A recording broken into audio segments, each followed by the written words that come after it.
to the following presentation of the Southeastern Conference on ABC. Atlanta, the college football mecca. Outside it is gray and chilly, but inside Mercedes-Benz Stadium, a collision of crimson and red. This cauldron of noise and intensity, the one and only SEC Championship on ABC, presented by Dr. Pepper and part of Dr. Pepper Championship Week. Yes, in the 12-team bracket era, diminished playoff importance, but there's still nothing like a fight for the SEC championship between the two traditional heavyweights in this conference. To get festivities kicked off, here is PA announcer Rick Smith. Please join us now in a moment of silence. 2 days ago, former SEC commissioner and Vanderbilt athletics director Roy Kramer passed away at the age of 96.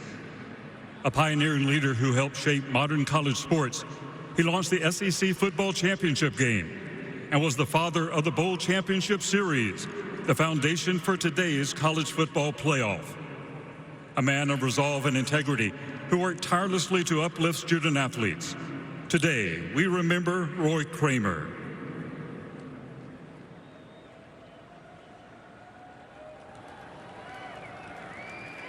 At this time, we ask you to please rise if you are able and join us as we honor America with the playing of the national anthem, performed by the University of Georgia Redcoat Marching Band under the direction of Dr. Brett Baucom, and the University of Alabama Million Dollar Band under the direction of Dr. Kenneth Ozello.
The greatest conference in the world is the SEC.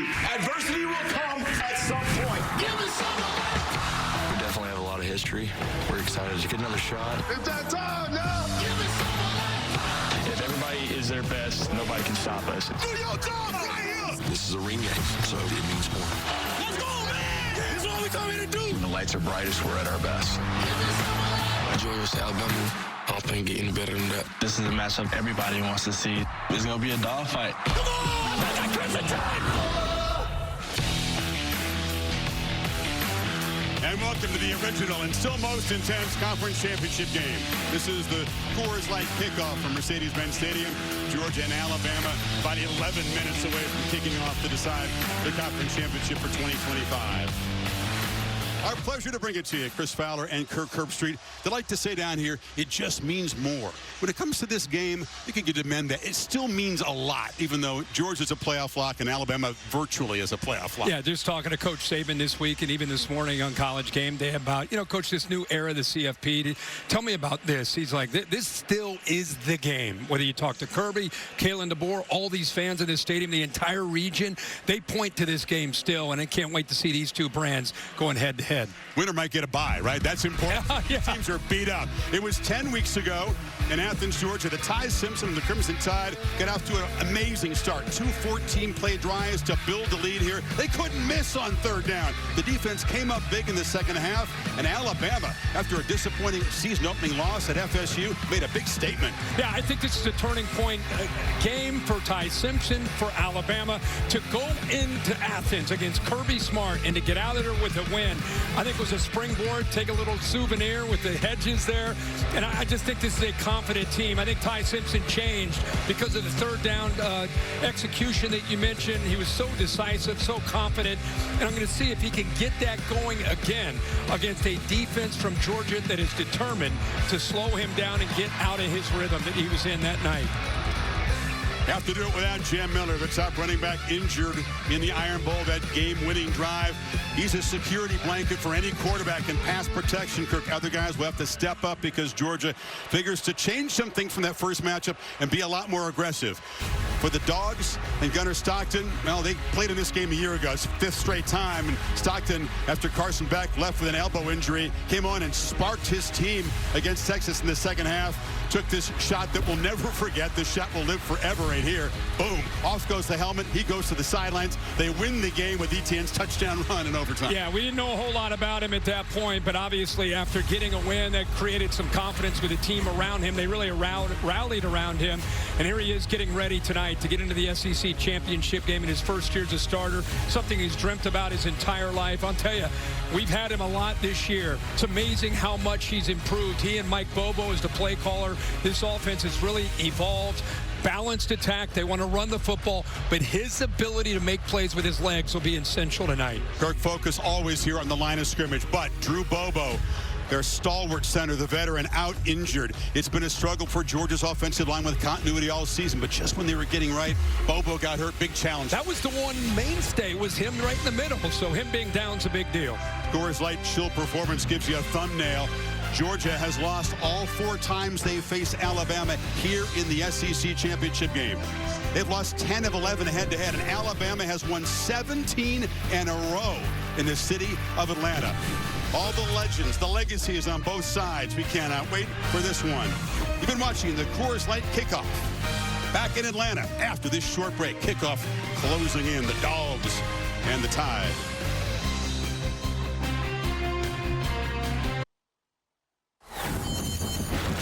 You're watching Dr. Pepper Championship Week.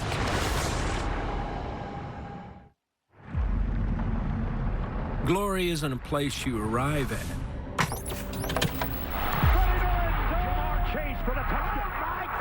It's a road you travel. That should put the cork in the bottle. A road built on the weight of legacy. The names of legends. And moments that define forever. Every twist and every turn reminds you this is the toughest road in college football. These two teams find each other once again. For Alabama, this road has been traveled many times before, and now they walk it again, looking to reclaim what's theirs. For Georgia, this road isn't about arrival, it's about return. They're not here to find glory, but here to remind you who it belongs to.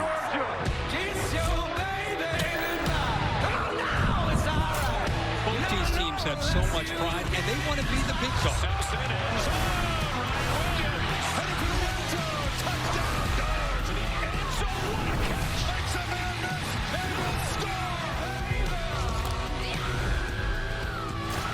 Resilient team in college football, the Georgia Bulldogs.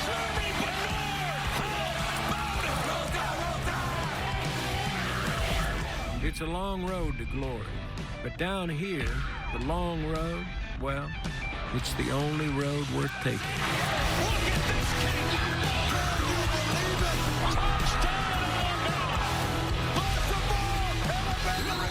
It doesn't promise the finish line, only the chance to keep going. Welcome to the SEC Championship. Our thanks to Woody Harrelson. Now You See Me, Now You Don't is going to be in theaters now. He's right about that. It's a long road to get here. It's a punishing road. It's about the strain and the pain and the resilience, and Georgia embodies all of that stuff. Another 11-win regular season under Kirby Smart. And Ryan Williams and Jeremy Bernard, the two big play weapons, can they light up this field tonight? Simpson will be looking for them as Williams looks to bounce back from a quiet Iron Bowl. Dogs slight favorites here. They won 8 days ago over Georgia Tech in a physical bloodbath on this field.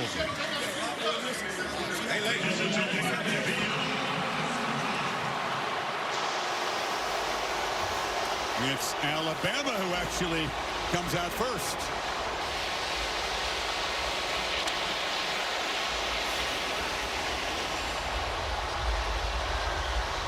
Kalen DeBoer always approaches these big games with so much calm. Different personality for Smart, but his big game pedigree speaks for itself.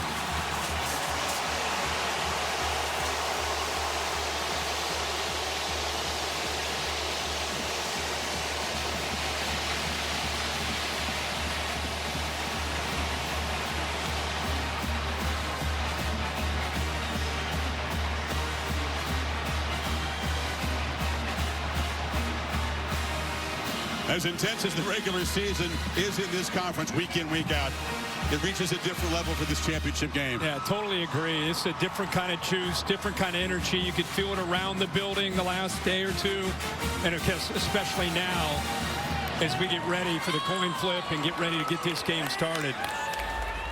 Both coaches say, Kirk, that so much has changed for their teams since that game 10 weeks ago in Athens. Players have had to emerge and step up. Younger players much more experienced because some of the veterans, frankly, have been casualties of that punishing schedule. No doubt about it. I mean, it's obviously a different, both these teams are different and matured and very familiar with each other. Veteran referee Dan Gotro in charge of this officiating crew tonight. Guys, let's go to him. Congratulations on representing the Southeastern Conference in the 2025 SEC Championship game. I'm your referee, Daniel Gotro. This is your umpire, Walt Hill. Georgia, we were the designated visiting team. This side is heads. This side is tails. What is your call? The call is heads. It is tails. Which way would you like to kick? Alabama has won the toss and elected to defer their option to the second half. They will kick from the south end zone. Good luck, gentlemen.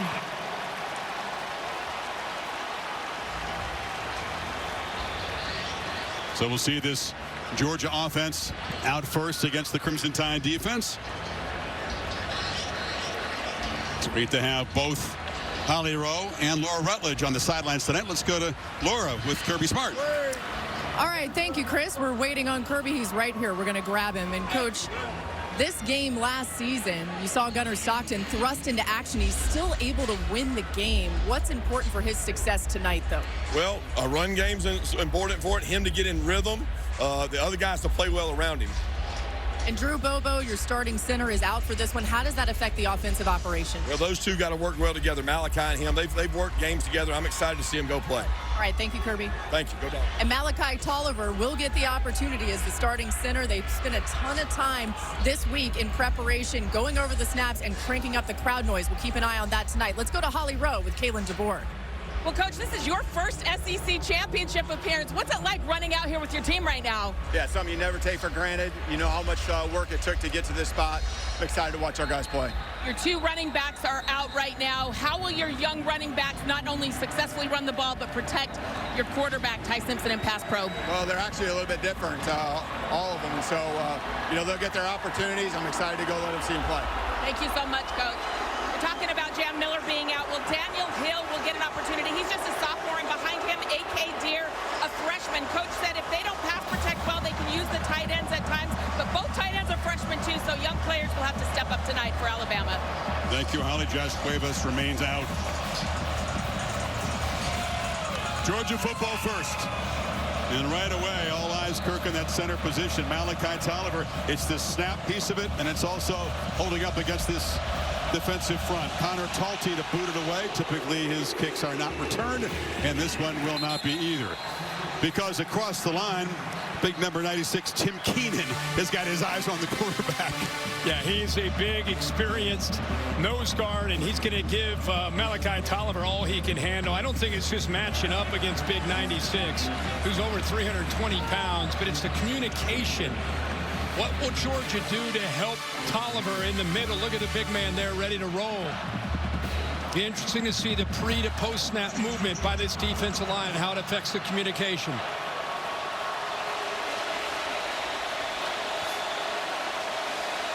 Nate Frazier is the starting tailback. Dogs will rotate. Stable of talented backs. Quick pitch to the edge.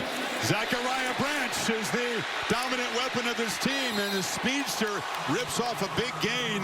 Keon Sabb drove him out. Here's the Burger King impact players. Well, Nate Frazier has established the run. Zachariah Branch on those quick screens. They want to get the ball in space, as you saw there against that blitz. Deontay Lawson, a veteran, 5 years, fifth-year senior.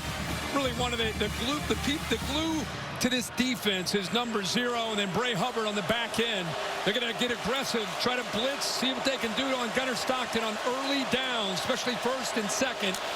Got 17 on the opening play. This is a QB run. Stockton lowers the shoulder and takes a shot after a 3-yard gain.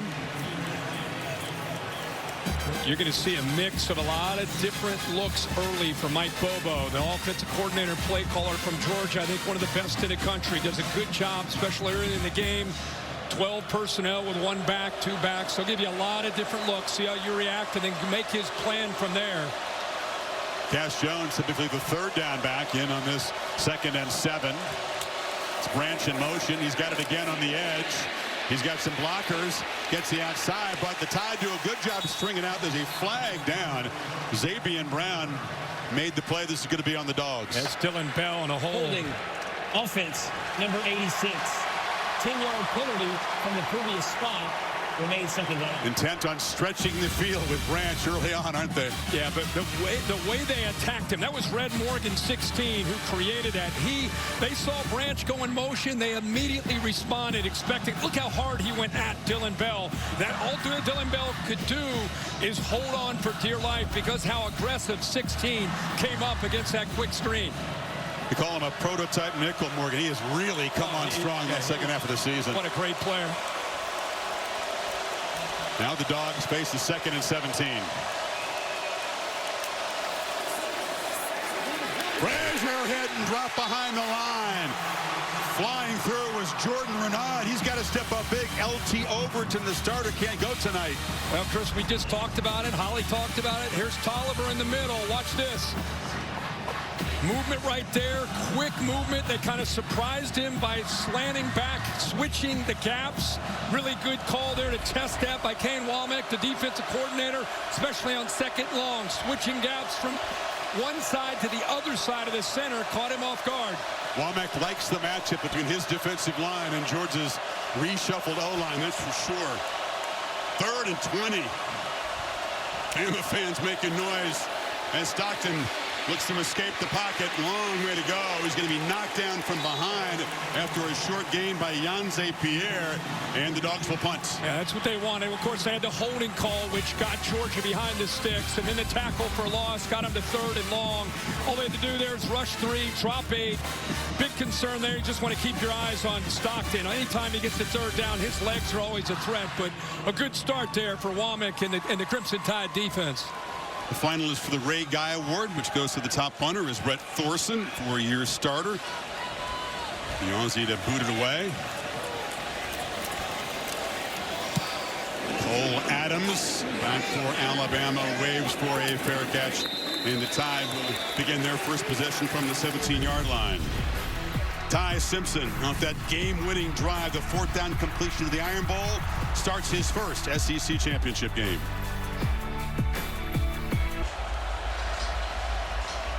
Ty Simpson, the 4th-year junior from Martin, Tennessee, did this against the Dogs 10 weeks ago. Despite a lack of explosives, Kirk, 24 of 38, 276, also had a 2-yard touchdown run, which provided winning points. Yeah, he was just in his zone, seeing the coverage very well. Again, when his eyes and feet are aligned, he is dangerously accurate, and that's what Georgia wants to affect. Will they be more aggressive at the start of the game than they were in that first meeting?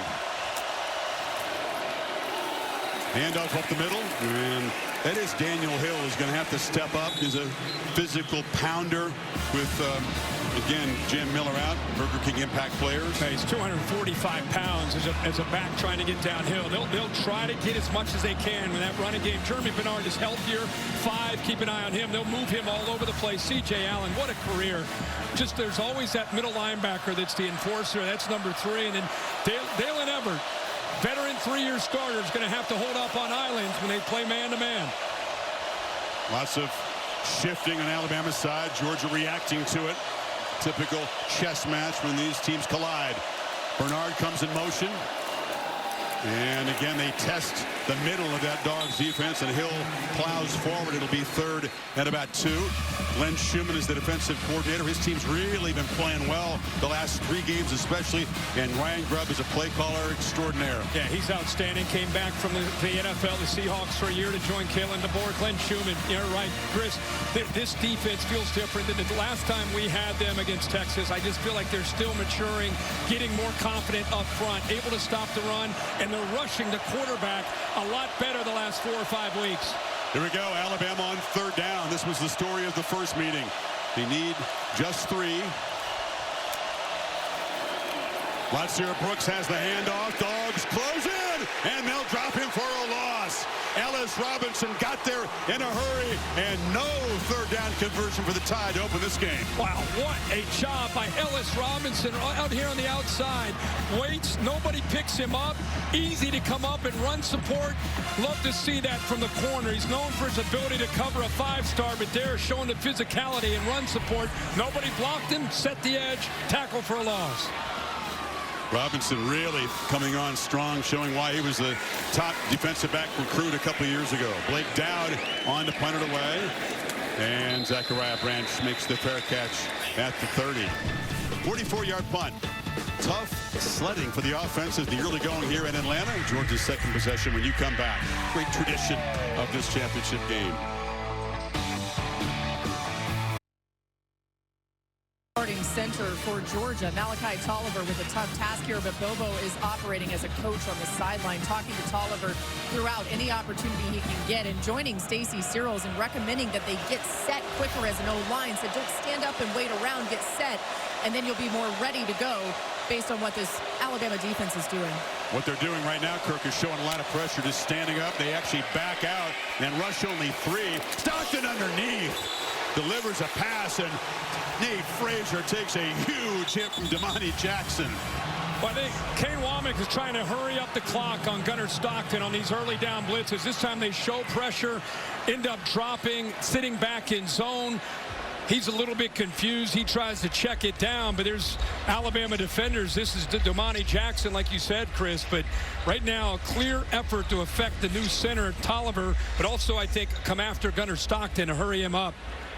Frazier being attended to. Already so shorthanded. Chauncey Bowen did warm up. We expect to perhaps see number 33 tonight. He did not play against Georgia Tech. Missed a lot of practice, but he was a big part of the game against Alabama. 119 rushing yards in that first meeting.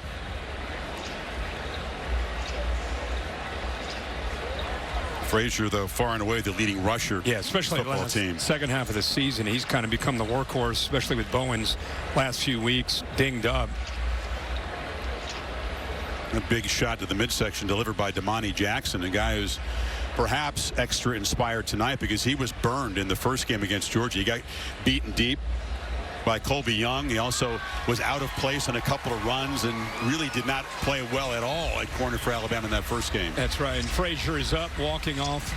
Maybe got the wind knocked out of him. And you're right, when Jackson went down, Dejon Lees had to step up. He's a totally different kind of corner at 6'4". But I'll tell you, Jackson made a really good play. You could tell they're so locked in on these quick underneath throws, whether it's to Zachariah Branch, that was a check down. They want to force Georgia to have to take some shots downfield, keep the ball in front, and rally to the football. Once again, it's 3rd and extra long for the Dogs here. Stockton to Cash Jones underneath, and he makes a good effort, but he's going to come up a yard short of the first set at the 39. Hill Green knocked him down. They go back to the same look that they had on that 3rd and 20, 3rd and 14 to show pressure. They drop that mug look. End up bringing Deontay Lawson late. Pretty good effort there by the 3rd down back, Cash Jones. Both series, though, Kirk, Georgia's gone backwards. It was a penalty the first time. The loss here. They're not going to do well tonight. 3rd and 14, 3rd and 17 against Alabama. So here comes Thorson again. Booming kick. Adams watches it bounce over his head, and it checks up beautifully and goes out of bounds. So Alabama be pinned back about the 7 or 8 yard line for their second possession.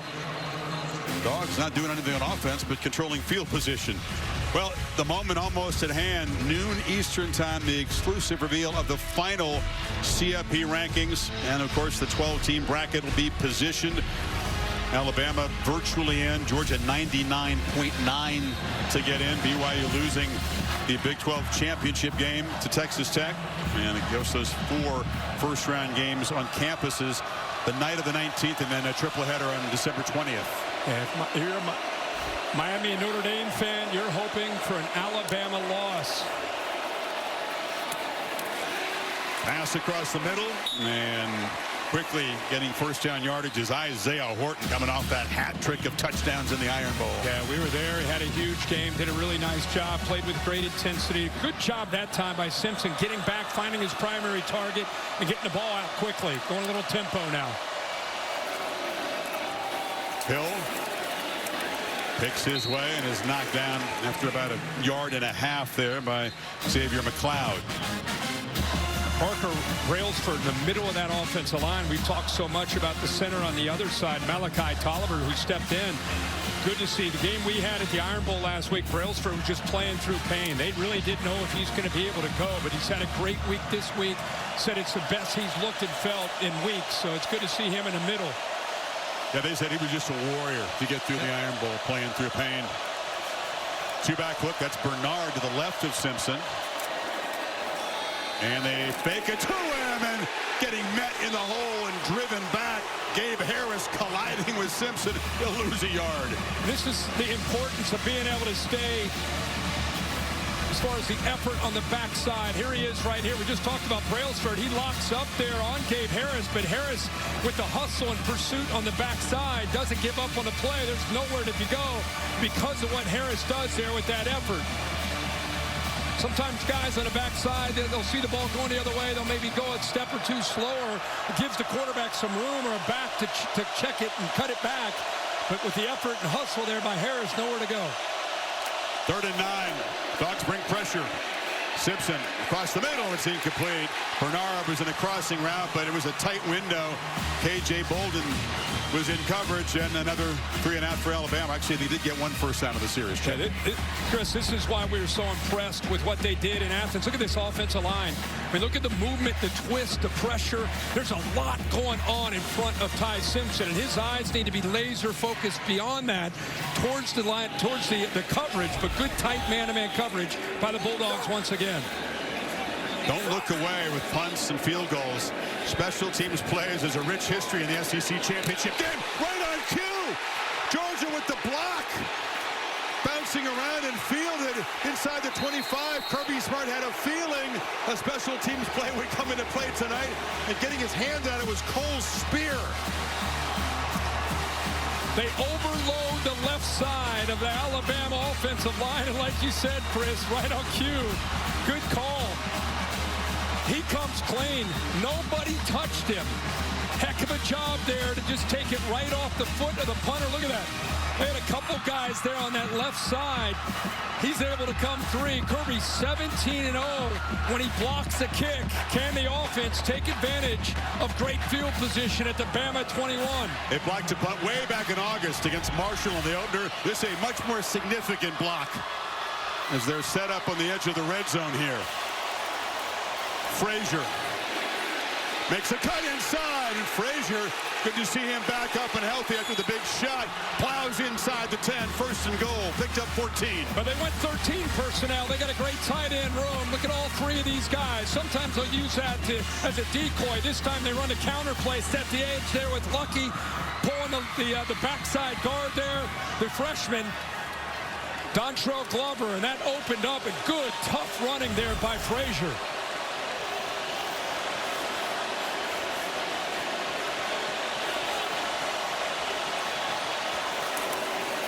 Frazier again. Deep handoff and penetrating quickly off the corner was Xavier Brown. Met him for a short loss. London Humphreys, 16, coming right to you. He should have worked around that traffic and made that block there on Brown, but instead he got caught up with a little bit of penetration on that left side, so he's unable to pick up Brown. So good job there holding the edge by the Bama defense. First one of the situational red zone trips tonight. She'll be so decisive. Bell takes the handoff, fights down near the goal line. He'll be knocked down a yard short. The versatile ex-South Carolina Gamecock. Had kind of a quiet year. Yeah, he really has, Chris. He's a running back that plays receiver. It's a power read. Depending on the look, the quarterback can pull that and get underneath behind the backside guard pulling, or you give it. Here he gives it to Bell with that read and got him close. Now it's 3rd and goal.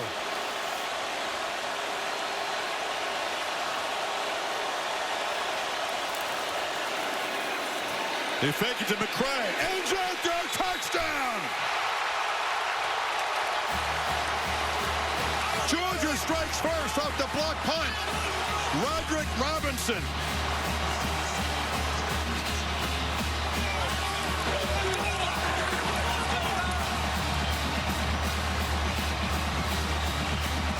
And I talk about Mike Bobo quite a bit and some of the play calling and the looks that he gives you. The fullback, he's really a running back lined up as a fullback. Lost his footing initially, but with that 13 personnel, 3rd and goal at the 1, Bobo gives him a look. Look how fired up he is after that call. He gave him a look as a run. Play action, boot the athletic gunner Stockton around the edge and find the open back out of the backfield. So the seldom used Roderick Robinson from San Diego. Touchdown set up by this block punt. Dogs fly in there. Get set up at the 21 and take 4 plays to punch it. It's Georgia on top in Atlanta.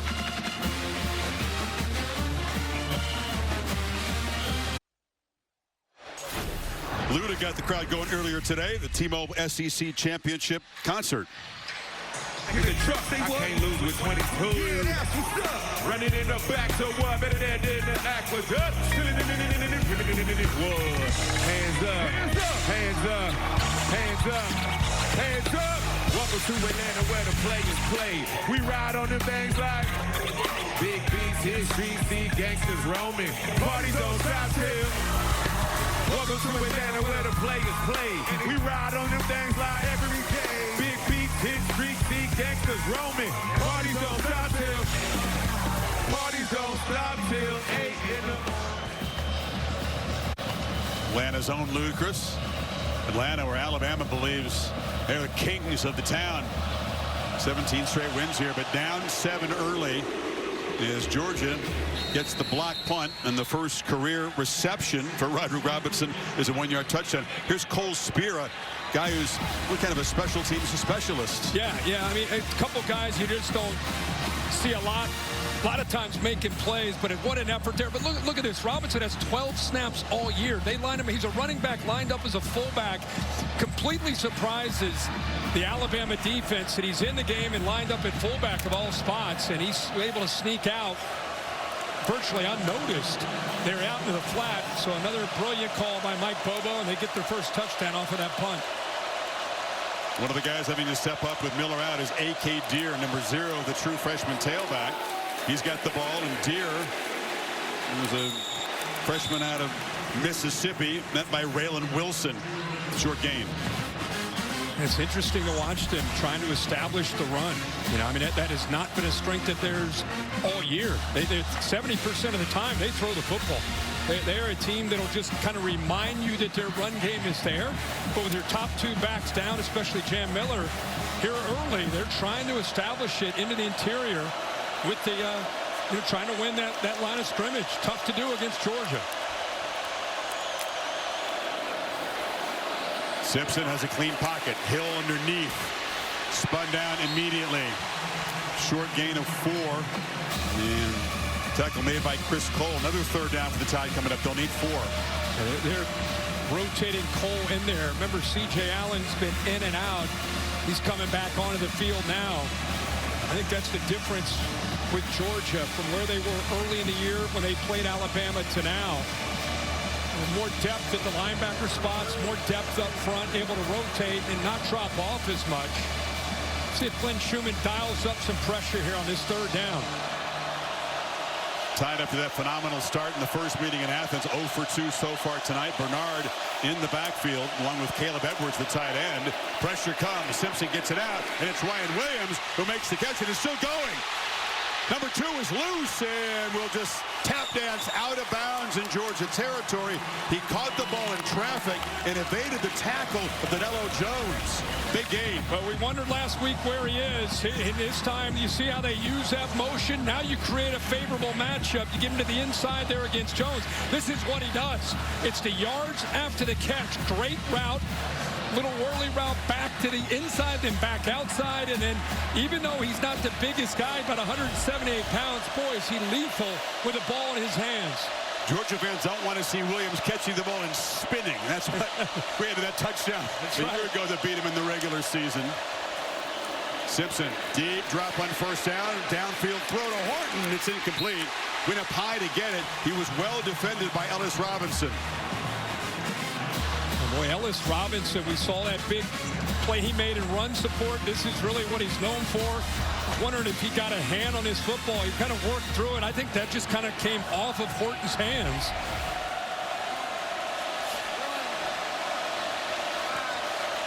Bernard in the backfield there.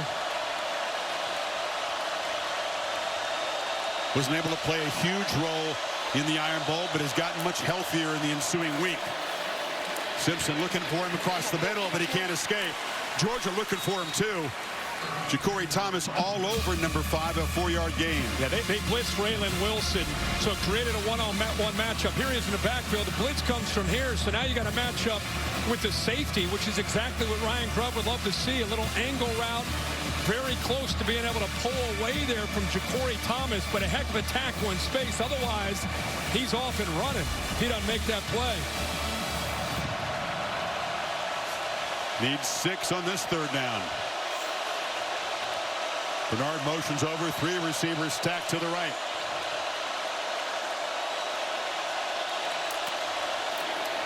Simpson looking that direction, now back across the middle, high throw, intercepted.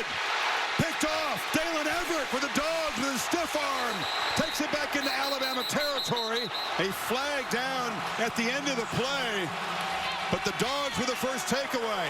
Looked like K.J. Bolden may have gotten a piece of that. Or they, typically you see a blitz, you think man to man, but here he is out here on the outside, just kind of sits back, reading the quarterback's eyes. As that ball comes out, I think it got out clean. I think it just came off the fingertips there, like you said, a Horton. Return team. The 15-yard penalty will be enforced from the spot of the foul. First down, Georgia. It comes off of Horton. Yeah, I guess you're right. He did. K.J. Bolden did get a fingertip on that. But the throw was off target anyway. It was behind him. And a heck of an effort. What a job by Dylan Everett to be able to catch that football. So the savage pads go to Dalen Everett. Had a couple picks, remember, against Texas in the SEC championship game a year ago. 2 guys fighting, and he's going to be penalized at the end of the return. Yeah, he got the face mask, so instead of being deep into Alabama territory again after a big play, because of that face mask, they're going to come all the way back into their own territory. Looks like they're going to put him at about the 43-yard line. What is it about this game, though, and Everett? Again, defensive, most outstanding player in the win over Texas for those 2 picks. And an early one here. Georgia from their 43. Feed McCray. Bumps ahead and then falls forward for a couple. And Georgia's defense came up huge against Texas a year ago.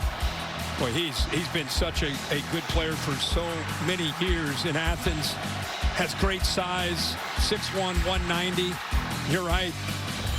They tested him. It didn't work. Yeah. That's why we made him one of the impact players tonight. He just seems to step up. And when the lights get their brightest, 6 out of the edge, plays so well. Fake it to McCray. Stockton now flips it short to Oscar Delp. And the tight end lowers his head. Takes a shot after a 5-yard gain from Justin Jefferson. 3rd and 3, final minute of this first quarter. These kind of turn of events.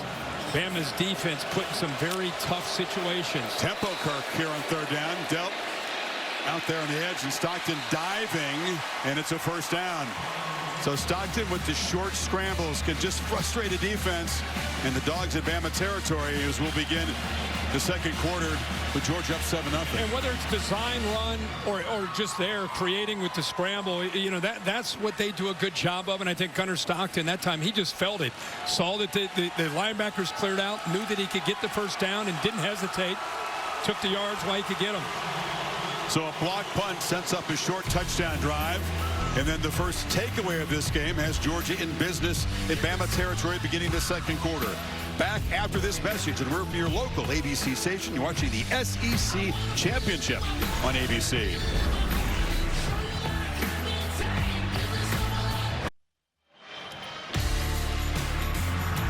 And welcome back to the SEC Championship on ABC, presented by Dr. Pepper.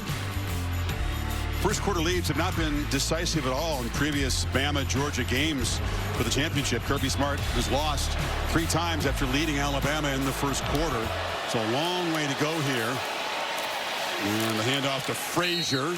And then first down run yields about 1.5 yards. Yeah, as we know, any college football game, there's momentum swings that go back and forth, but especially with the emotion in this stadium at the early part of this game. And after that block punt, things change quickly, favoring Georgia. Then you have the interception by Everett, continues to favor Georgia. This is where Alabama's defense, they're going to have to make a stand here. Frazier again weaves his way through heavy traffic, just keeps those feet moving, keeps churning, and gets help from his buddies. He gets shoved for a first down to the Alabama 35, picked up 11. Well, the big fellas got behind him. The tight ends got involved there. Williams, 10, the tight end. Boy, watch his feet. Just keeping kind of that balance. Kind of keeps the play alive. But look at the linemen. Look at that. It's like rugby. Just a herd of humanity just pushing him along for that first down. You're right, but you said it. It's a great lesson for running backs. Just keep the feet moving, right? Yeah. Bowens now spells him. And he tests the middle. Short gain. So much focus on Drew Bobo not being in there. Malachi Tolliver having to step in. The Dogs beginning to get a little traction here in the run game. And each rep Tolliver's playing, the more he's kind of getting over the whole noise about, oh my gosh, Alabama SEC championship. He's just settling into the game.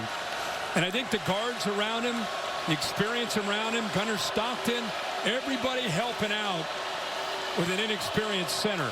101 total snaps this year. It's a low number. 34 of those came here against Tech 8 days ago. That time, men in the backfield. Bowens driven back by big Tim Keenan.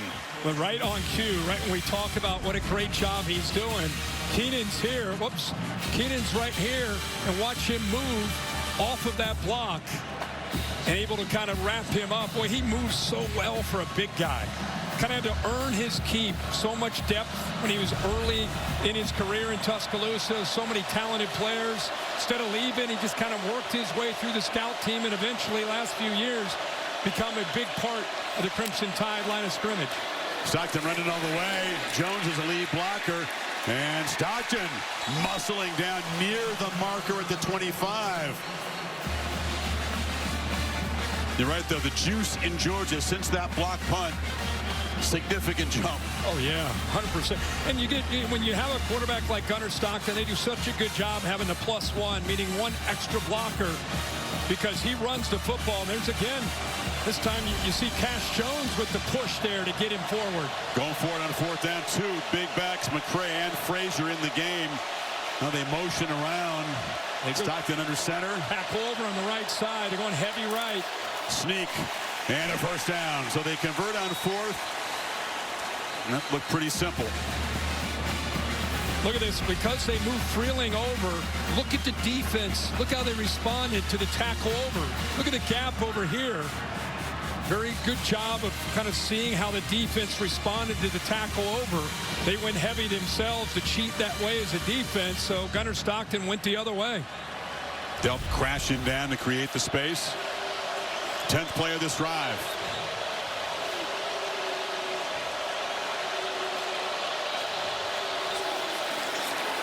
Gunnar on the move, flips it short. Ooh, taking a big shot again was Nate Frazier. Yonze Pierre delivered a shot, and again on a pass reception, number 3 taking the lumber. What? Think about Pierre. This team is desperate for a pass rusher. He kind of emerges throughout the years. They're by far their best pass rusher.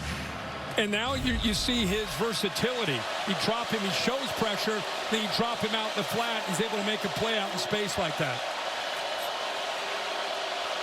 Frazier can take a punch, we know that. From the pocket, deliver, Bell.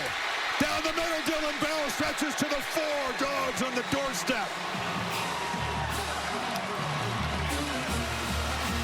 Well, we just talked about Pierre and what a great pass rusher he is. He's right here lined up as a backer.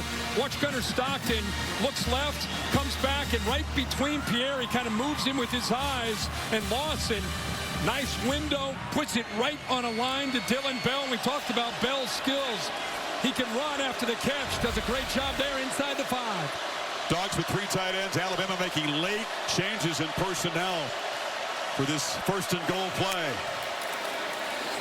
Frazier, no, hit for a loss. Quick penetration by big James Smith. Kai Hill Green, Colorado transfer, joining him there. 2nd and goal. Yeah, they just slanted that direction. Good job of rolling the dice there by Kane Womack. Blitzed off that right edge, slanted the defensive line that way. Worked out perfectly, able to shoot a gap. It's Josh McCray who'll motion back in. Again, Alabama with fresh troops for this 2nd and goal play. And a false start there. Looked like Lawson Lucky, the tight end, coming in motion. Yeah, he got out a little bit early. Now we got some pushing and shoving with McCray and some of the Bama players. False start. Offense, number 71. 5-yard penalty. Remains 2nd play. Well, they flag Ernest Green. He was on the right side, 71 and 7. Kind of get out a little bit early there.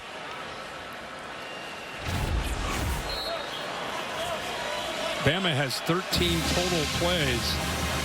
And Georgia, this will be their 13th play on this drive alone. Big premium on ball control, time of possession, domination for Kalen DeBoer. Not working out that way so far tonight. 2nd and goal, Stockton takes off and navigates back down near the 5-yard line. Picked up 5. It'll be 3rd and goal. Yeah, they went to a bunch formation off to the right. Tendency is when they give that look, it's just a quick throw out to Dylan Bell. He kind of flashed that, but his quarterback draw the whole way. Just trying to get Bama's defense out of position. But they weren't too fooled there. Did a pretty good job of rallying to the ball to set up this 3rd down. It's a big play for Bama's defense. Big opportunity here for Georgia to go up by 14. If they can execute, put it in the end zone. Branch is in the slot. So is Lawson Lucky, and now Zachariah comes across in motion. Surveying, end zone, touchdown! Dylan Bell! And the Dogs with a long march to build their lead.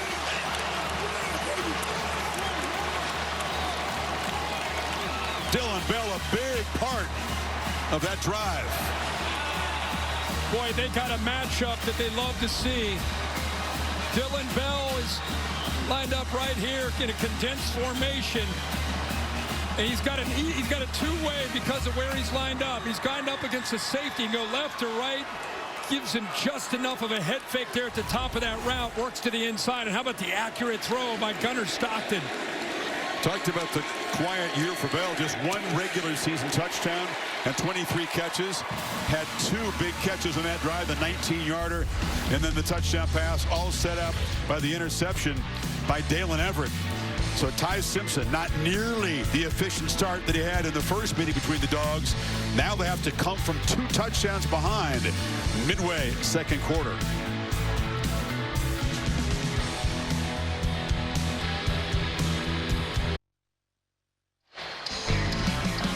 Back in Atlanta, Dr. Pepper transporting us to Fansville, where the fans are celebrating playoff February and waiting to see who's going to go for the run and trophy. Playoff February. Nice. It begins December. A lot of the intrigue gets ramped up tomorrow when the rankings are revealed and the bracket is all set up. Look at that. All 3 drives, 13 plays. They've been running the ball a lot. Kind of surprised me so far how much they've been determined, almost bullish about running the football. They really haven't been that kind of team most of the year. But Kirby, when he's up by 10 or more, he's 97-3. Except against Bama, where he's 1-3. That is the exception. High-speed highlights brought to you by T-Mobile 5G home internet. It was kind of a defensive game. Then we had a block punt by Georgia. They got the momentum. Big third down call there to get it to Roderick Robinson for a touchdown. Big interception by Dalen Everett. Got the ball back to Gunnar Stockton. And then another third down. This time he finds Dylan Bell. Well executed. Good job to create that matchup against the safety. And they go up by 14. How will Ty Simpson respond? And will they try to feature the pass game more? They have so many effective weapons who can make plays. And this is Sutter step. Ryan Williams. That little move got the Georgia guys frozen, and he got around the edge. So dangerous. Missed tackle by Danilo Jones. Another chuck play at 21. Yeah, I think you look at him on film and you think he's quick, and then you get out in the field with him and you lose your edge. Here he is right there in good position. Boom, he has that little stutter and he gets around him. Jones, by the way, is a great player, but he went right around him. I think they're going to see if he stepped out of bounds. You see Kirby at the top of the screen kind of pointing that he stepped out of bounds. Yeah, Kirby's pointing at a spot maybe back 10 inside the 40. Yeah. The previous play is under video review where the runner stepped out of bounds. Obviously, Williams is a twitch. He's also got the long arms, and he can be hard to corral. He's effective with the stiff arm. Let's see again where that foot went out on the paint. That hat kind of obscures it. Looks like he may have stepped out of bounds. We'll bring in Bill Lamagna to see if his keen eyes can determine. It was a first down anyway, but that looks like it is out of bounds there, Bill. Yeah, that's where I have him stepping out of bounds. But like you said, he's still got the first down. We thought number 2 might be ready for a big performance. He's not a guy that goes in and complains about not being targeted at all in the Iron Bowl, which is incredible that he wasn't. But he was determined on the practice field to show that he's all in. And he had great practices Tuesday, Wednesday. Simpson told me he believed number 2 was going to have a big effort tonight. And frankly, the Tide needs him to do something to be special tonight. So combine with Horton and Bernard and bring this offense back. Running the ball is going to be a challenge. Yeah, absolutely. Ali? Well, guys, it would be natural for Alabama to start pressing right now, down 14-0. But Kalen DeBoer wants to make sure they don't do that. He was running up and down the sideline, telling his offense one play at a time. After video review, the runner stepped out of bounds at the 38-yard line. It'll be 1st and 10, Alabama at that spot. Hey, guys, he just really wants them to focus on the execution of one play at a time, not get too far ahead of themselves. One last note, just pointing out this shuffled offensive line for Alabama. Cam Dewberry has not played yet, their left guard. He is out, but he's in uniform. That means Gino Vandemark's been in there, a little bit of a shuffle up front. So many guys have shuffled the different positions on that Tide front throughout the season. So after review, it's a 13-yard gain, not a 21-yarder, and a first down at the 38.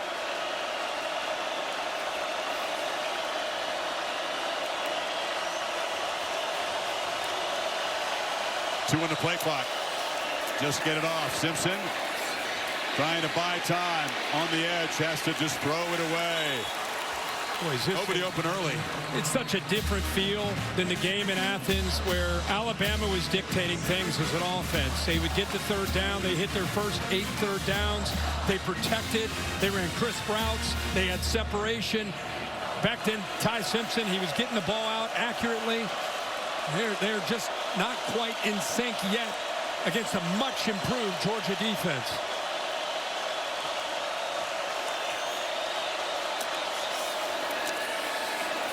Simpson batted down to the line.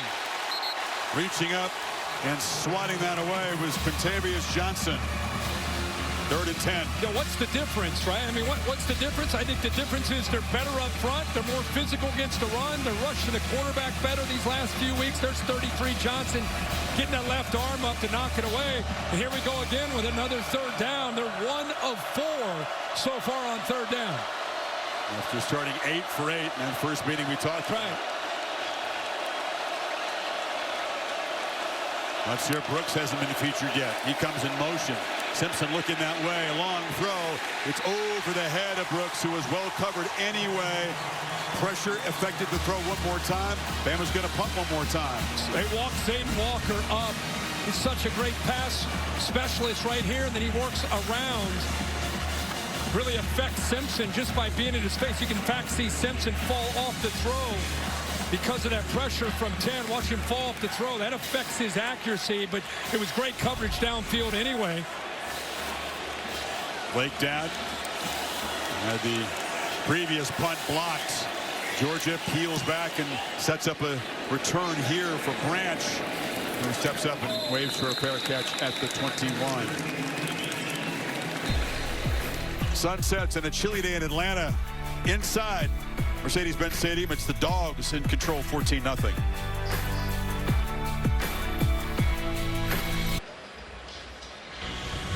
AT&T with the CFP rankings.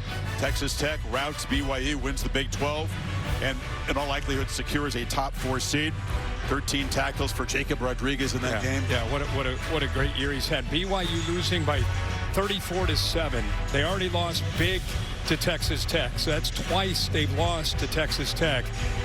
And I think even though it's a bonus game for them, I think the committee set themselves up for the BYU potentially getting beat like that to slide underneath Miami, which should be interesting tomorrow to have Miami and Notre Dame. But I think they could be side by side, which is what Miami fans have been crying for them to become head-to-head. The writing was on the wall, in my opinion, when Tuesday night's rankings came out. And now we'll wait to see what happens tomorrow. Bell on the handoff, and Dylan Bell, dangerous, found a crease, burst forward for 12 and a first down. Yeah, Bama loses the edge there. I mean, again, when you're prepping for Georgia, you know on early downs that they're going to run the ball out in the perimeter, and they're going to throw the quick screen out in the perimeter. They give you that look. There's just nobody out there on that edge of the defense. They lost the edge. Easy yardage that time for Bell. Georgia, 3 tight ends in the game. Stockton from the pocket, checks it down. Frazier going to be spun down by Damani Jackson after a short gain. Picked up 2. Lawson Lucky so important. These guys as receivers, as run blockers. First of all, nobody recruits and develops tight end like Georgia does in college football, right? There's 6 of them in the NFL. I agree. Yeah, 2025, Notre Dame's done a great job over the years, but right now with what they've done, the players they have, as you said, currently in the NFL, the depth that they have in this room, this could be the best tight end room, I think, in college football this year. They use them all. Haven't seen Elias Williams, the super talented freshman, get involved yet. Catch on the edge. It's Jacoby White-Helton. Just his 7th catch of the season. Picked up a couple. Will set up third down. See, again, there's the ball. Quick. They just try to stretch you. Make sure you honor and respect that edge out there, the horizontal edge to your defense. Look at the difference between making this tackle right there and not. That's about another 4 yards. That was Red Morgan coming in quickly. That would be a 3rd and 10, and instead it's 3rd and 6. Alabama trying to get off the field, trying to reclaim some momentum. Georgia has owned that. Bama's showing pressure with their backer, especially on that right side. Bunch of Tide players leaning forward. A lot of them back out. Stockton throws downfield, and maybe he was confused by that look. Zachariah Branch was on the route, but a miscommunication there. Chris, I think they affected his rhythm and his confidence. They walked up 7, maybe 8 guys. Look at that. All those crimson jerseys. And then you're right, they back out. You could see even on his follow-through, he did not feel comfortable. Didn't have his base underneath him. Ball sailed on him. Good job there of showing that look by Kane Womack, then dropping out of it, making him unsettled. They do their job, get the Georgia offense off the field. Such a part of modern defense, right? It's not how often you blitz, it's how often they think you're going to blitz. Yep. A lot of times. Just mixing that up. Pre to post snap. High boot by Thorson, and fair catch made by Adams at the 24. So Bama's defense gets a stop. Now can Simpson in this offense with 5:24 before halftime get something going?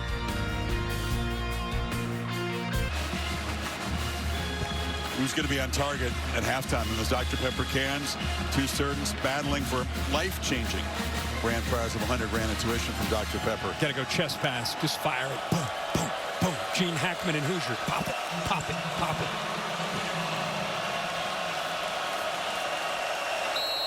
I don't know about chest pass, but Tyson's trying to get the forward pass going here. It's been a struggle for Alabama. Have not been able to run it well without Jam Miller. Would have been hard with him. And the Dogs' aggressiveness is troubling the quarterback.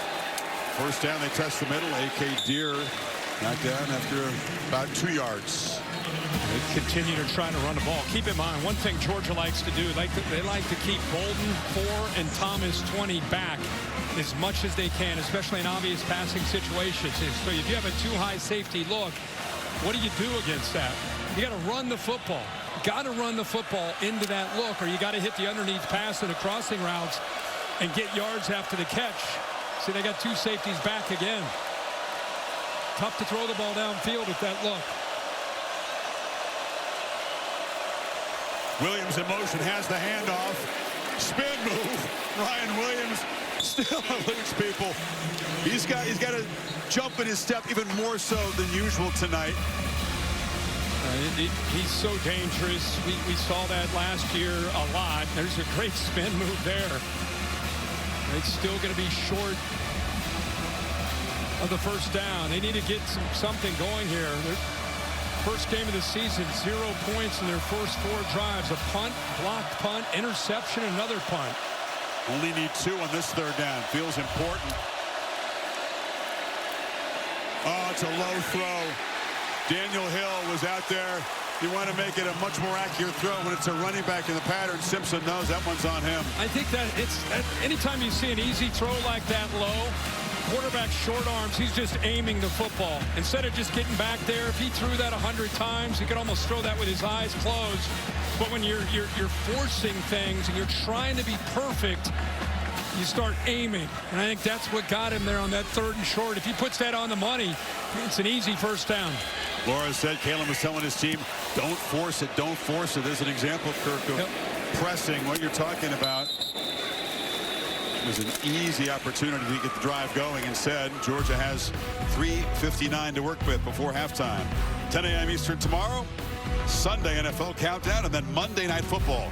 Eagles with all those former Georgia Bulldogs, and the Chargers, ESPN2 and Disney Plus, and the Monsters Football Fun Day version of the game. Monsters Inc. World. You part of that? No, sir. No, sir, I'm not. Bama deferred, and they get the ball to start the second half as we get under the 4-minute mark. Georgia would love to build on this lead before then. Branch, tunnel screen, breaks free. Zachariah Branch, much like Williams on the other side, once he gets a couple steps, it's hold your breath. Rousseau got him down, but it's a first down. Yeah, Ryan Williams is quick, but he's a different kind of quick. Zachariah Branch is low center of gravity, really physical to go along with the quickness. So, been seeing this all year, the SC transfer. Look at that acceleration. You got to swarm to the ball, leverage the football the best you can against him. Bell on the perimeter, one-on-one. And wrestled down. Good tackle by Damani Jackson in the open field, but he picks up 8. And Chris, go back to the throw by Simpson. This is just another simple throw, but when you throw it out in front, you get yards after the catch. And that's what we've seen with Gunnar Stockton so far, early part of this game. Give it your receivers a chance to make a play. Frazier muscles for a first down to the 40. You know, this is all about the SEC championship, but if I'm a Notre Dame or Miami fan, I'm sitting here pulling for Georgia to just keep rolling along. Make this as big and as bad as you can for Alabama, because that could potentially open the door for Miami and Notre Dame if Bama were to get blown out here by Georgia. That was the conversation that they need to win, and if they do lose, by how many would it give the committee second pause? They're 9th in the rankings, Alabama, coming into this. Bowens slams forward. I'm not suggesting they are going to get blown out, but I just know that there's so much. Would Bama get punished? In my opinion, Bama went to Athens and beat them there. Yeah. So it would have to get really ugly for them to be punished for losing a game. They have to play a bonus round game. 2-minute timeout. We'll talk more about that. These games are interconnected, and the subplots are plentiful on Championship Saturday. Dogs on the move, up by 2 scores.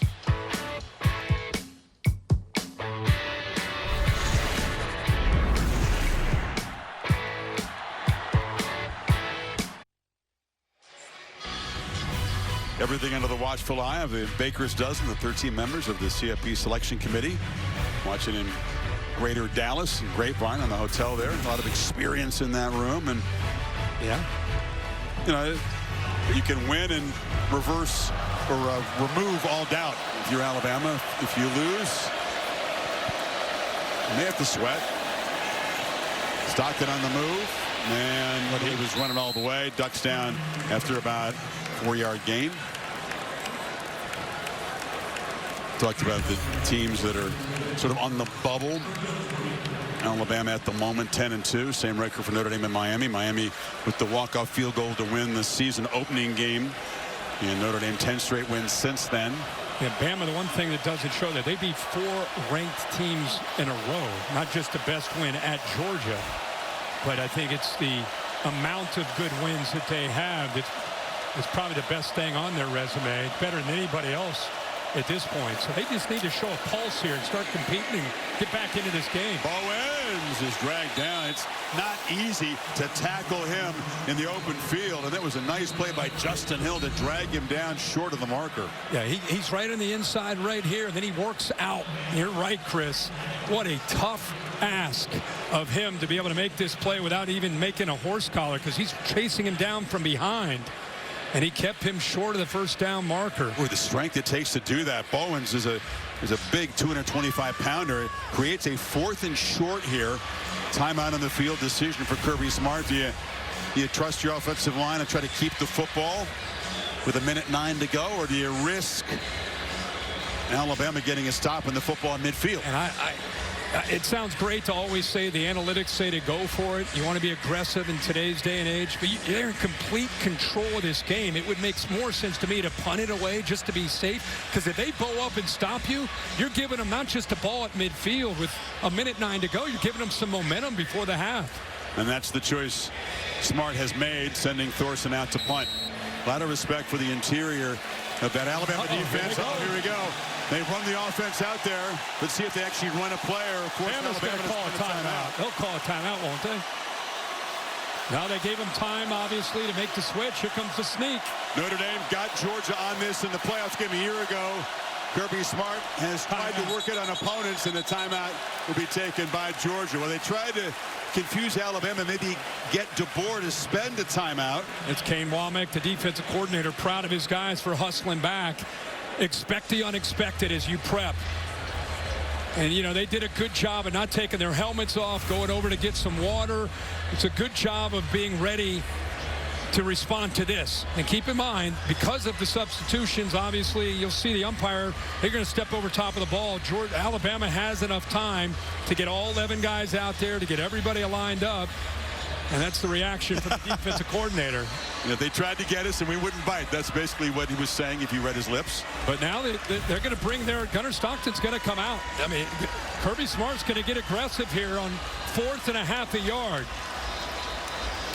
Big moment. Huge. Neither coach has been afraid to take risks. That's clear.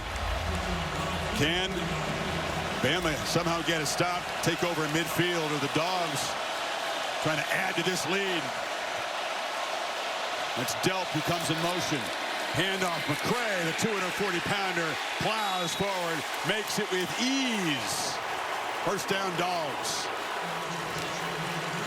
Well, we just talked about Roderick Robinson with that touchdown reception. He's going to lead the way and get just enough there of Deontay Lawson.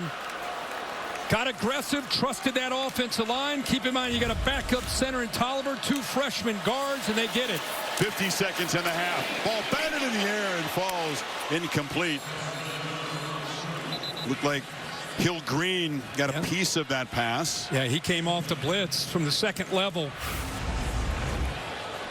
And from our right, he just barely gets his hand up there as he's getting blocked. Great length you can see there. So the Dogs with 2 timeouts. They don't have too far to go to get in field goal range for Peyton Woodring. But you don't go for it like that to think about a field goal. Knowing Kirby Smart with those 2 timeouts, he's going to get aggressive, try to get this ball downfield.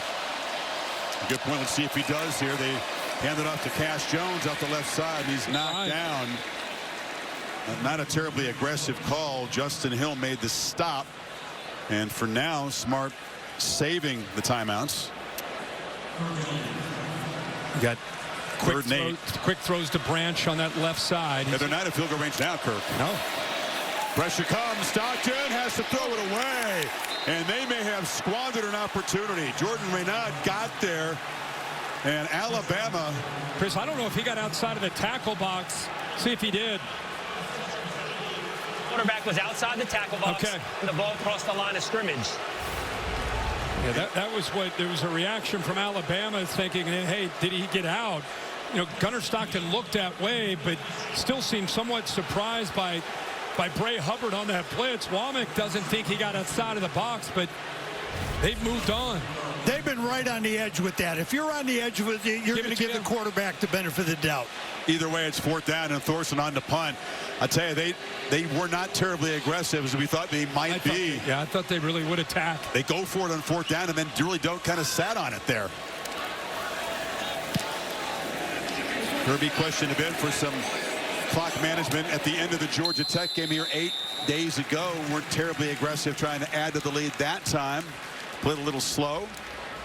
So with 15 seconds to go, Tim Tebow, the last quarterback to beat Alabama in the city of Atlanta in the SEC championship game in 2008. That's they won 17 in a row since Tebow and the Gators got him here in the 08 championship game. And then they came back again in 09, and Tebow had another opportunity against that Alabama team. That was Nick Saban's first SEC championship, and went on to win a national championship against Mack Brown in Texas that year. So the Capital One halftime report, Tim, Roman Harper, Jordan Rogers, Laura, just 15 seconds away. And what they'll have to talk about is Alabama needing to regroup and reboot. From the end zone, flags out as the catch is made by Marshall Pritchett. And he submarined him there with Chris Cole. That's going to be a personal foul on Georgia. He'll get 15 yards on top of this completion. Good to see Ty Simpson get up. He got hit down low beneath the knee. There are 2 fouls on the play, 1 on each team. Personal foul, hands to the face, offense number 64. Personal foul, roughing the passer, defense number 9. The fouls will offset, remains first down. Now it figures with 8 seconds to go, Alabama will run one more play and then talk about how to change things around in the 3rd quarter. That's the obvious call. Then on the right tackle, the true freshman, Michael Carroll. He's up at the top of the screen. You see that the head go back of a Georgia defender. And now Alabama's just going to shut it down. No running game, just 18 yards. Before that, kneel down. And 71 total yards of offense. The Dogs defense suffocating. Touchdowns set up by a blocked punt and an interception. And it's Georgia trying to beat Bama for the first time in an SEC championship game, up by 2 scores. Laura has Kirby Smart. All right, thank you, Chris. And, Coach, you know as well as anyone, no lead is safe in this game. How do you hold on to it in the second half? Play really good defense, hang on to the ball, and don't turn the ball over. They're really good at getting turnovers and win the line of scrimmage. I mean, you got to win the game up front, and we need to win the game with the line of scrimmage. All right, thank you, Coach. Thank you. Let's go to Holly Rowe and Kalen DeBoer. Well, Coach, you talked about the importance of time and possession. What can your offense change just to sustain some drives and get some momentum? Yeah, there's a couple easy plays. We just got to make those, and obviously the takeaway, is big, and we've given them field position 2 times. That's where the 14 points come from. What do you say right now? Keep playing. We get the ball to start the half, and it's a 4-quarter game for a reason. Thanks, Coach. Yeah, no panic, but Simpson must improve a lot on a 5 for 12, 53-yard and 1 interception performance. So the gang with the Capital One halftime report will come up next after these messages. You're watching the SEC Championship on ABC.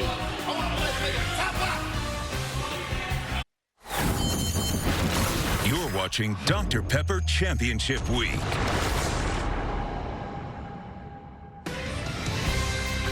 Buckle up for the second half of the SEC Championship on ABC, presented by Dr. Pepper, part of Dr. Pepper Championship Week. Dogs up 14-0, but no lead has been safe in this head-to-head, and Kirby Smart knows that very well. Against Alabama, when leading at half, he's 0-3, and that includes the national championship game in this building when the Dogs were dominant, led 13-0. Remember before Nick Saban made the quarterback change, bringing on Tua Tagovailoa, came back and won it in overtime. The IHC Hotels and Resorts first half stats brought to you. And this is a similar stat line for Alabama's offense as that championship game years ago. When they made a switch. Yeah. Obviously not going to do that tonight, but they do got to get their passing game going. They tried to run the ball, averaging 1.9 yards a carry. They've got to obviously, at this point, down 14. This is where they're going to have to rely not just on Ty Simpson, but the offensive line to do their job. And more importantly, the receivers.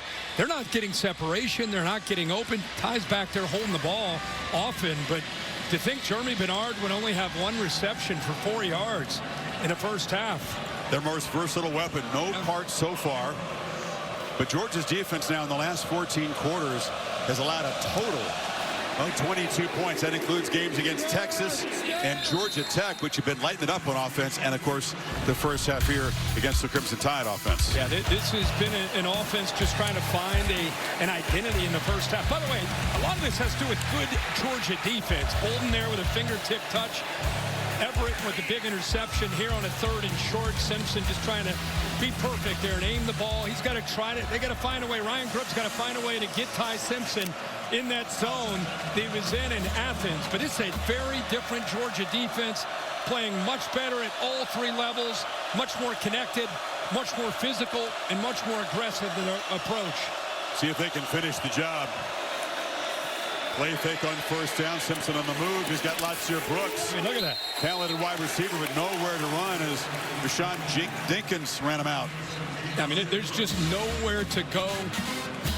And again, Jenkins wasn't the guy we talked a whole lot about, you know, the last time these teams got together. That time he's in right now is kind of that nickel. They've got some injuries at that spot with Aguero down. Aguero not really healthy with it as a club, so showing the depth, right in position, no yards after the catch. Big goal of Georgia today. Saw Ryan Grubb so often he can look 1 step ahead of the D coordinator as a play caller. He was at times in the first meeting, not tonight. Simpson backs up, pressured, retreating way back inside the 10 and just launching on the sidelines, incomplete. Ran out of time, Kirk, and then really ran backwards, at least avoided a monstrous sack. Yeah, they brought a couple blitzers here and here with Thomas, the safety coming from that 3rd level. Good job of being picked up, but you can see on the left side there, Proctor, the left tackle, he gets pushed back into the face of Ty Simpson. Simpson was just trying to get out of the pocket to get rid of the football. It's a 366-pound tackle getting shoved back into the quarterback. 3rd down has been a problem. It's a problem here as Simpson's going to be sacked. Ja'Cory Thomas, safety blitz. The Dogs defense starts the 3rd quarter the way they started the game. I mean, Glenn Schumann and Kirby Smart, boy, they have a plan. They showed blitz here. They dropped. They end up coming from both these same blitzers as the previous play. Wilson, the linebacker, Thomas, the safety, just don't quite have the numbers to be able to pick it up. And a heck of a job there by Georgia. Boy, just setting the tone to this second half with a 3-and-out. This defensive resurgence, not unexpected because of the brilliance of Smart and Glenn Schumann, but this was a team that was diced up by Tennessee, Ole Miss, Alabama in the first game, and has been suffocating. Zachariah Branch has room to run. Branch dives down near the Alabama 40. And Georgia set up in beautiful position after the sack and the punt. Well, they could not have designed this any better. This is what you missed if you're just tuning in. A block punt in a fairly low-scoring game early. Georgia able to capitalize, able to throw a touchdown pass to Roderick Robinson. There's the tip ball that was picked off by Everett. They turned that one into a touchdown, so they're up 14. And really felt even bigger than being up 14. Looks like Justin Jefferson walking off the field after that punt. Being helped off the field. A heavy limping. Important part of the linebacking core plays special teams. And now again, Cricket feels like Alabama's defense is up against it to avoid going down 3 scores. Totally agree. With the way their offense is playing, they just cannot afford to get down 21-0 right now. 24-yard return by the electric Mr. Branch. Frazier, short gain. Does Georgia look like a football team that you want to see placed across the bracket from your favorite team when it comes out tomorrow? No. I mean, are you kidding me? No, the way they're playing D right now. Hey, that's a credit to Kirby Smart, Glenn Schumann, the entire offensive and defensive staff. In this world of NIL and portal, you know, it's sometimes tough to develop guys, but this team is clearly been through a lot, and they sure have grown up. Playing their best ball late in the year. Stockton, pump fakes, now checks it down, and quick short completion to Frazier. Resilience, you know, hard to kill because they have fought from behind so often, and that resilience, boy, how important is that when you get to the postseason, having to come through tough times? Ohio State was battle tested a year ago. Yep. They made their run. Yeah. It's tough to go through those tough times. You're hoping to win through those tough times, which they were able to do to find ways to win in the fourth quarter. But they are a hardened team that is playing with a lot of confidence. Stockton, Branch, known for his electric big plays, makes a short gain, first down in front of Jackson. How often do you see this? Quarterback makes a throw on third down. I was wondering what he was doing. Did he not like the throw? But he was making sure there wasn't a fumble. He wanted to make sure that ball's not out. I mean, how many times do you see a quarterback make a throw 12 to 8 to 10 yards downfield? It's up. I got you, just in case. Georgia playing with a little tempo now, trying to build momentum. Pump fake. Stockton, sideline route, catch made by Lawson. Lucky. Everything working for Mike Bobo in the offense right now. It's first and goal. That's a good job of selling the quick screen to Zachariah Branch. Watch a little shoulder, and now you go deep to take this safety, and then you go the rail route down that sideline to Lucky. Nothing you can do there really to defend it, because if you're going to come up, you got to react to one Branch being out there. The safety's got to react to the deep threat, and it's a nice bubble right there. And a heck of a throw. Good job of selling it there by Gunnar Stockton. Kirby Smart Kirk has lived the pain of those surrendered leads against Alabama in the second half. Determined to build on it right here. Ball batted down. He was trying to find Taylor on a slant. Hill Green got a hand on it. That's a touchdown. That's a walk-in touchdown. I don't know. If he doesn't make that play, that is easy touchdown here to the true freshman Taylor. Good effort there. Nick Hyde, Hill Green got up, climbed the ladder. And again, if he doesn't bat that down, we've seen him do that a couple times. That's a touchdown with a bust on the back end there.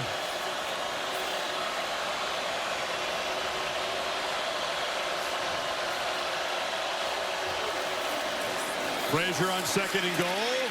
On the left side, touchdown Dogs!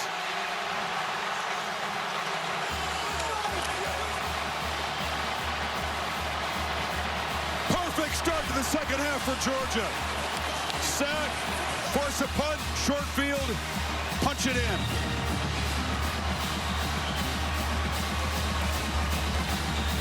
It was a good kick-out block by London Humphrey, 16. He'll come around it. But look at the two tight ends on the play side, both Lawson Lucky and Oscar Delp. They kind of sealed the edge to the inside. And then Humphreys coming over was able to get a kick-out block. And, boy, Frazier, talk about improvement. He's a great back, but I think he's just feeling the scheme every single week, taking great steps. He's taken 2 big shots as a receiver tonight. He's taken punishment all year. He's never had a more comfortable touchdown than this. Untouched to the end zone. 21-zip, Georgia.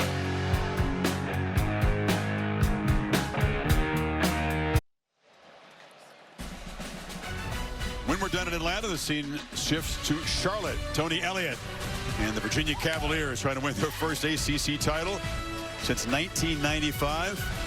It's the one conference loss. They'll take on the underdog Duke Blue Devils. It was a rout for the Cavaliers in the regular season. Will it be closer tonight in Charlotte with the championship on the line to try to punch their playoff ticket? I don't think it'll be close. I think Virginia will win that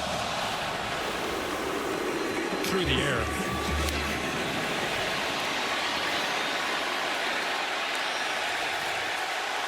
Helmet ripped off. Monsieur Brooks on the return. Big picture. ACC champion again, one of the final 2 CFP spots. Tulane punched their ticket. Knocking off North Texas. JMU, Sun Belt champion.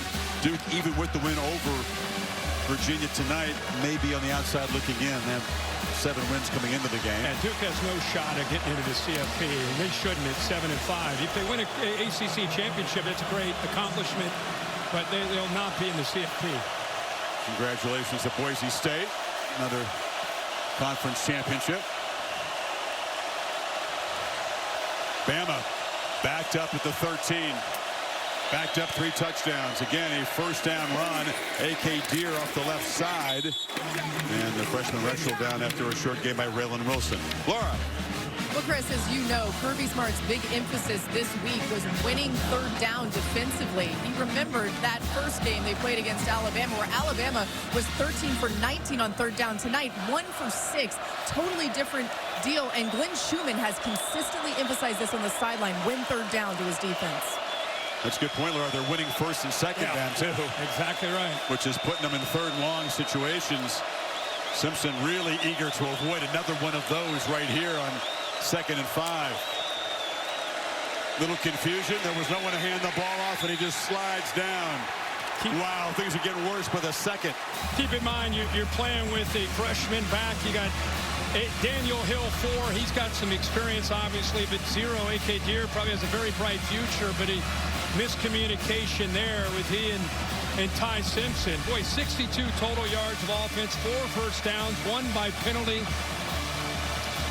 Better off throwing it away right there. He took a 5-yard loss, and here comes another one of those third and longs. And here comes the pressure. Comes a blitz.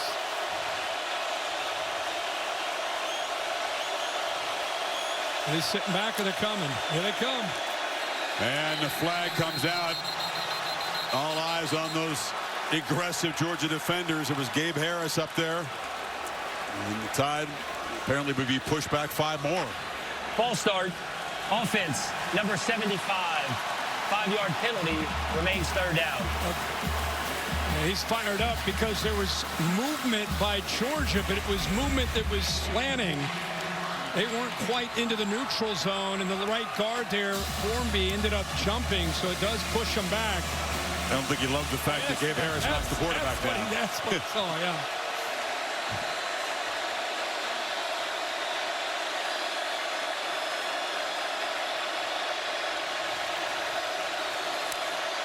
Simpson looking to launch from the end zone. Underneath. Pritchett, long way to go. The tight end is going to be knocked down well short of the first down. And that Dogs defense, with Chris Cole making the stop, gets off the field again. Is the Kobe Dean out there? Is Jalen Carter out there? I mean, this looks like Georgia defense, right? They're living up to the standard of the Kirby Smart era defense when it comes to winning the line of scrimmage, running to the football, playing with so much confidence. So often this year we ask ourselves, is this the Georgia defense when the Vols and the Rebels were moving up and down the field on them? Had to grow up. Had to grow up. And they have.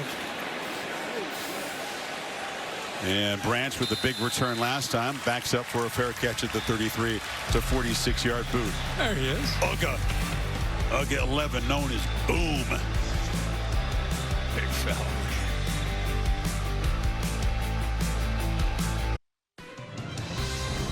The SEC Championship on ABC, presented by Dr. Pepper, is brought to you by T-Mobile. Experience SEC like an MVP.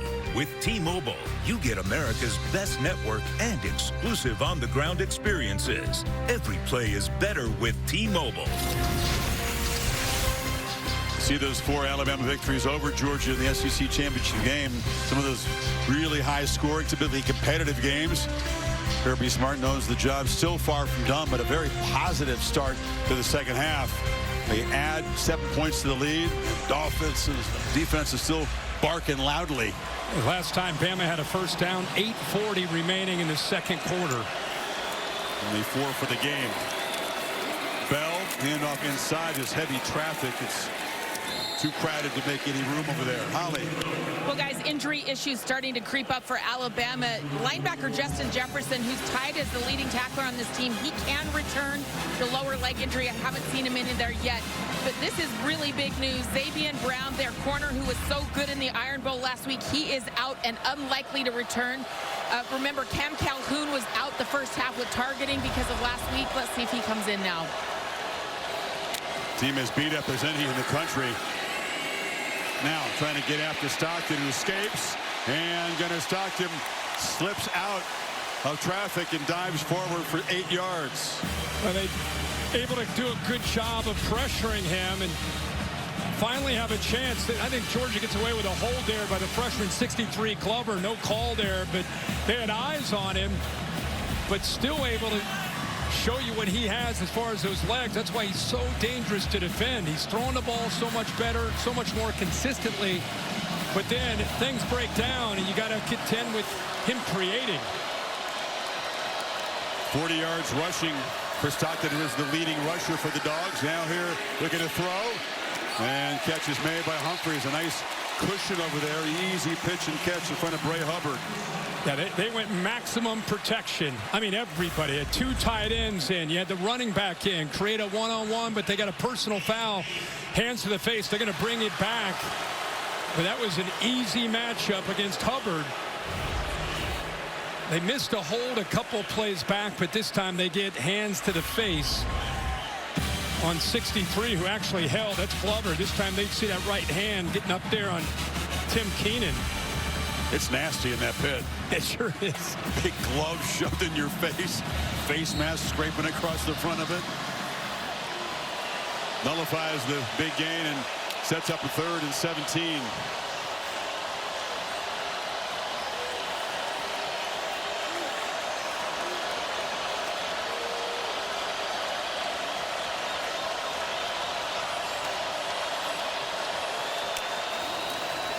Tide rush only 3. Stockton across the middle. You knew he was going to have time. 8 dropped in coverage, though. The completion to Bell is short of the first down, of the Dogs will punt. What did Bama catch a break with that hands to the face? Because that's an easy first down. And not only is it a first down, new set of downs, but the clock, which is the enemy right now of Alabama, they would have continued. Kirk, this is an Alabama offense that, although they do create explosive plays really slow. Their average seconds per snap, 120th, I think, in the country. They average, 6.6 plays per drive, so methodical long drives are what they've been known for. Going to have to pick up the tempo to try to get back in this game down 3 scores. That punt will bounce into the end zone. 5:40 in the 3rd quarter. Georgia defense pitching a shutout in Atlanta so far.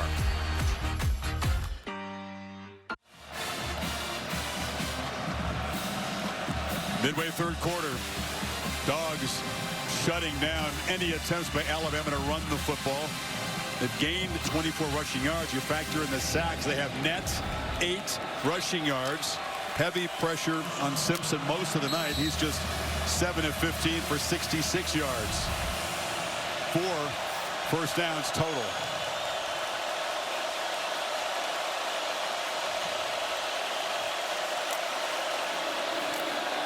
Play fake. Long throw. Again, it's low. This throw is perhaps affected by the pass rush from McLeod. Didn't quite get to Hill. He scooped it up for a short gain. There's Jam Miller, the Texan, who was the top running back. Injured his ankle early in the eventual game-winning drive against Auburn. I don't know if it made a huge difference tonight. That's not to me. Georgia's just been that good? Yeah, I think it's more about the line of scrimmage. Hill hammers straight ahead. Because of Georgia's, I said it's in the first quarter, when Georgia wins the line of scrimmage without having to commit safeties down, they're just going to sit back there and say, okay, until you make us pay for having 2 deep, Quinn Schuman's just going to sit back. And until you run the football, he'll sit back. So it's hard to stretch. Everybody at home might be saying, why aren't they throwing downfield? What's hard with 2 safeties back there, most snaps. 3rd and 3. Dogs up showing pressure. Simpson just desperate to convert one of these. Hill bounces off a tackle. Where'd he go out of bounds? They're going to mark him short. He's short.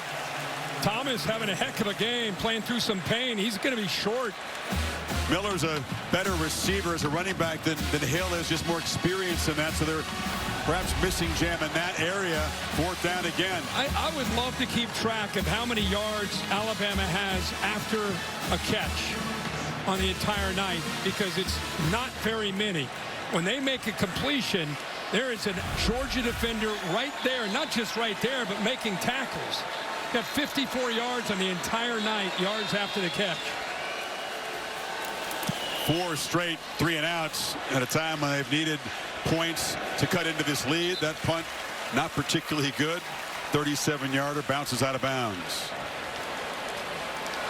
Well, Thursday night, this week that'll feature the College Football Awards, the Heisman Trophy, also the 2026 SEC football schedule reveal, which down in these parts, that's an event in and of itself as they go to the 9-game conference schedule. Yeah, it's a big deal. Out with 25, on to 26. Each team will have 3 sort of quote permanent opponents in the other 6 conference games on a rotational basis. These 2 will not, of course, meet regularly, as they haven't throughout most of their history. Frazier barrels forward, picks up about 9.5. Ray Hubbard got run over. This play kind of embodies this game. Line of scrimmage does their job. Watch Frazier. You get a block there by Lucky. Hubbard gets off of it. Bang! Takes that onto his back with good, tough running. Boy, Nate Frazier looks so good, becoming a workhorse in this offense.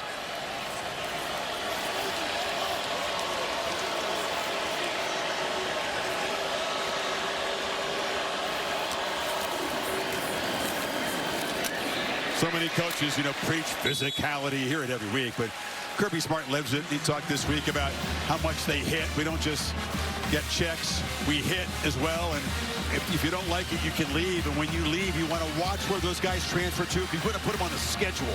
We like scheduling teams that aren't physical. Yeah, he made that abundantly clear. Frazier, after that last carry, Chris, he got the first down, but came up a little bit slow, and he went off the field.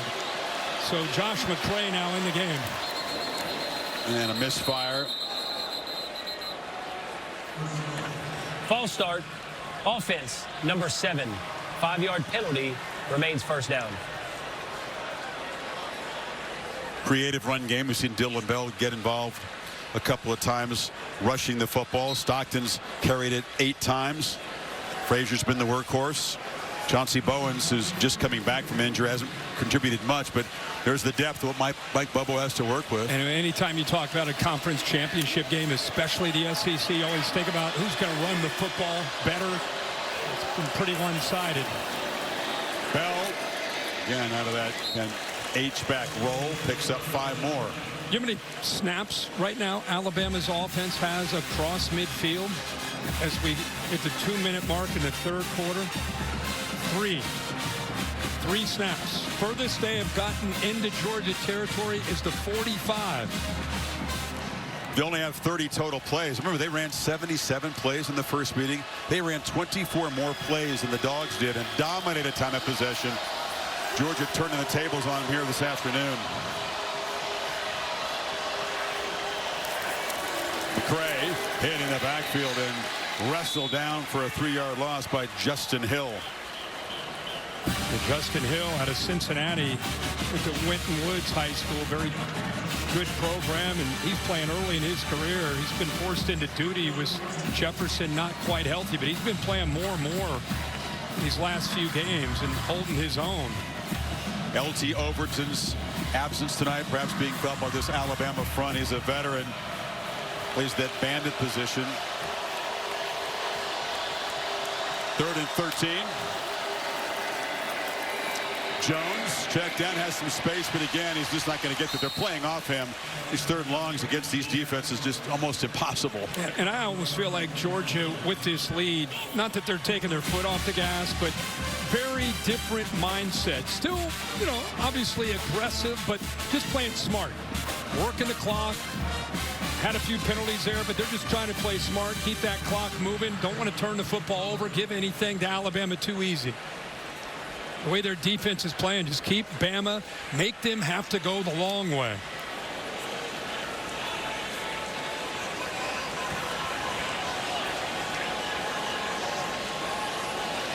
Working the play clock all the way down before Thorson boots it high with backspin. Adams makes the fair catch at the 8-yard line with 10 seconds to play here in the 3rd quarter. The All-State bus is here. Sam keeping us comfortable this afternoon. What's the All-State good hands play? Let's look at Texas Tech. They finished off a remarkable year. What an interception. Really a turning point in the game. It was still somewhat close. That was a big one. Entire defense. Roberts with that interception. Texas Tech dominating BYU for a 2nd time. Beat him at home, and this time in Arlington. Joe McGuire and the Red Raiders, congratulations. Going to get a top 4 seed, I would think, and a bye. What a year. No doubt. Interesting to see how they do in the playoff. Can't wait to see them match up against the Big Ten or SEC team. That's what they've wanted. Wide open. Check it down to Caleb Edwards, the tight end. Very rarely has an Alabama receiver caught a pass with open space around him. But on the final play of the 3rd quarter, the Tide pick up 21, trying to get this drive going. Alabama hasn't been shut out in a quarter century. It's the Dogs 21-0. Back after this message, and we're your local ABC stations. You're watching the SEC Championship on ABC.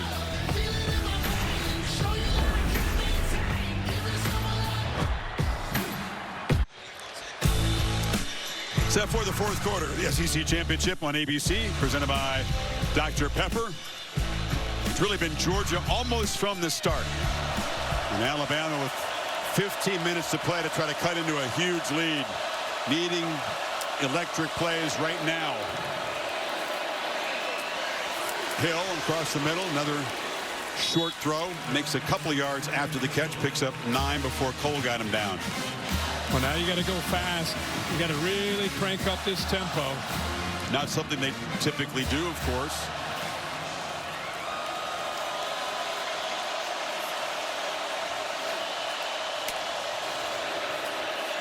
Pressure comes. Simpson swallowed up. Quintavious Johnson. That relentless pass rush tonight. It's a flag down, by the way, in the defensive secondary.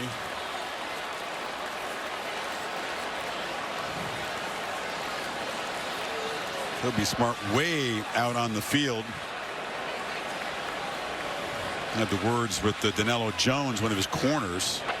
After the play, personal foul, unnecessary roughness, defense, number 15. 15-yard penalty will be added to the dead ball spot. First down, Alabama. Very costly. That's on Jones. Chris, I just want to show you the importance. You see it all the time. Quarterback's pointing out the mic and which way you turn the protection. The offensive line turns this way. And watch what happens with a blitz in the end. You got a 2-on-1 situation. Line turns one way. Back tries to come over and help. doesn't really step up to help out on that blitz by Chris Cole, but he turned the offensive line the wrong way, and the pressure came the other side. So the sack counts. It would have been 3rd and a mile. That dead ball foul gives Alabama a first down to the 45. Simpson ball batted in the air and caught. Edwards on the carom as the ball just kind of fluttered into his hands. Bama needs every break they can get. It was tipped by Everett. Man, that's about the first break they've gotten tonight. Blitz off to right there from the corner. Everett, ball goes in the air. The way this night's been going, you'd think that C.J. Allen or Raylan Wilson would have picked that off, but they catch a break with a freshman Edwards with a heads-up play. Another short throw over the middle and pick up about 4 to Hill. Yeah, Georgia's keeping everybody back. Go back to that penalty with DeMello Jones. This is after the whistle. Obviously, that's what made Kirby. You saw Kirby over on the sidelines jumping up and down. That was what he was frustrated with. Not just the penalty, but one of his players with a 21-point lead doing a thing he just can't do. It's a mental error. Horton jawing, but they're always going to get the retaliation. Oh, dropped by Hill in the flat. You're definitely seeing the absence of Jam Miller come into play here. He's just an accomplished receiver out of the backfield, a trusted target for Simpson. Hill, that's not his natural role. No, not at all. And, you know, some of the other backs that are younger, but the tough part with them is when it comes to the protection. It's a classic case of Hill just hearing footsteps, looking upfield before he's able to catch it. It's 4-down territory for Alabama. Needs 6 on 3rd.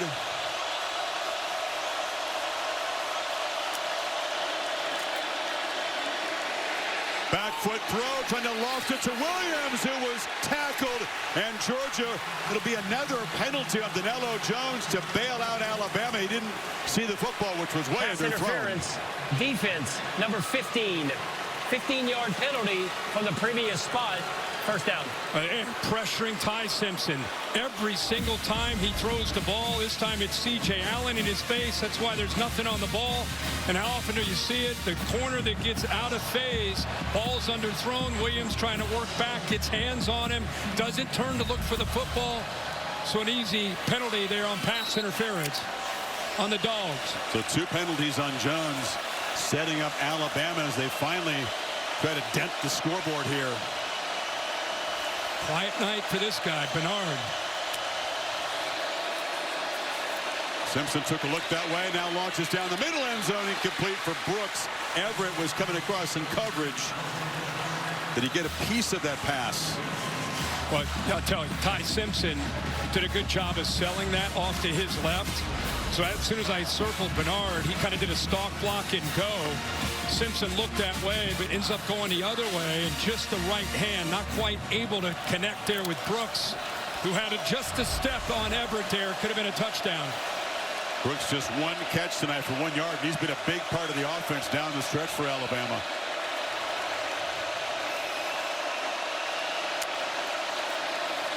Pressure again. Lofted toward the end zone. Williams could not come up with it. Defended by Ellis Robinson. Now they keep bringing blitzes, and until you make them pay for it, they're not going to get out of it. One-on-one, can you beat them? Ball's there. Ryan Williams just drops it. Right there, right through his hands. I don't feel like he's ever been a natural ball catcher. Like he just doesn't seem to have those natural hands. Earlier this year, the ball would be going through his hands into his chest. That time it was right where it needed to be, and it just went through the hands, and they miss another opportunity.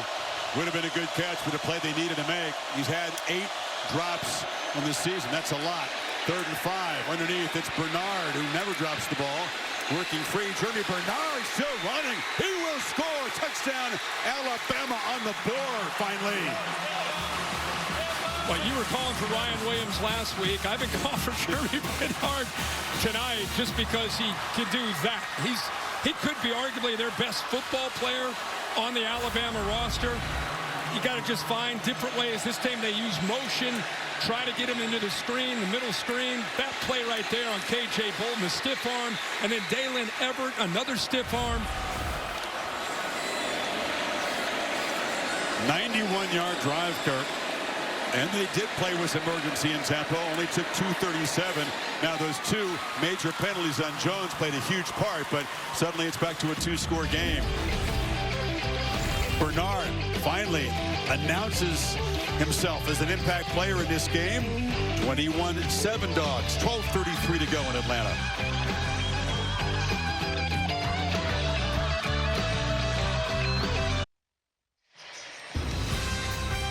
Alabama on the board after a 91-yard drive. Jeremy Bernard, a 23-yard reception from Simpson, turned a short pass into a big gain finally. They've rarely done that tonight. Bernard getting away from the Dogs defense. And this is certainly a little more interesting here.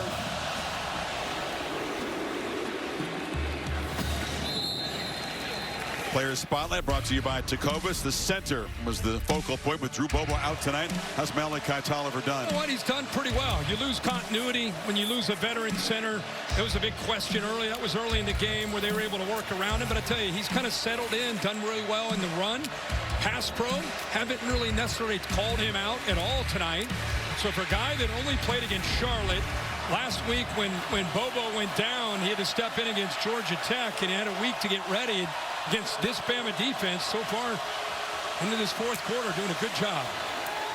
Stockton on the move on first down. Sideline pitch. And Branch works his way back and dives forward for a 7-yard gain. Anybody that's watched Georgia football knows that when the fourth quarter comes around, Gunnar Stockton has played his best football. In fact, he's done so well in the fourth quarter that the coaches have tried to encourage him. Hey, man, trust it early and let it go. We don't want you just to be that aggressive guy in the fourth quarter. Some of that's been in Knoxville and against Ole Miss when they've had to get aggressive and play with some urgency. But, man, he plays at a different kind of speed in the fourth quarter.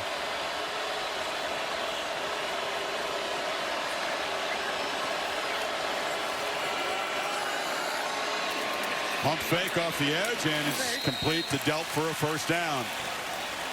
So Bobo calling a couple passes. Yeah, important to answer for Georgia, just because in this dome right now, it's, you know, you can't tell with all the crimson and red, but it does feel like a 50-50 crowd. Alabama, for the first time after that touchdown, their crowd's starting to feel good.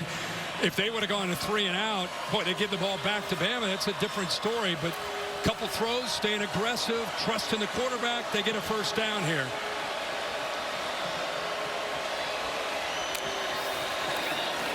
Bell coming across. Stockton faked it to him, and he'll be hit by Keenan for a loss. And Kane Womack, the defensive coordinator from Alabama. Anytime you see motion with Dylan Bell or Zachariah Branch, it's either going to be a jet sweep or it's going to be a quick throw. It's just an extension of their run game. He had 9 Crimson Tide defenders flying downhill. Nowhere to go that time for Bell. Keep in mind, Holly told you Xavier Brown is out of the game.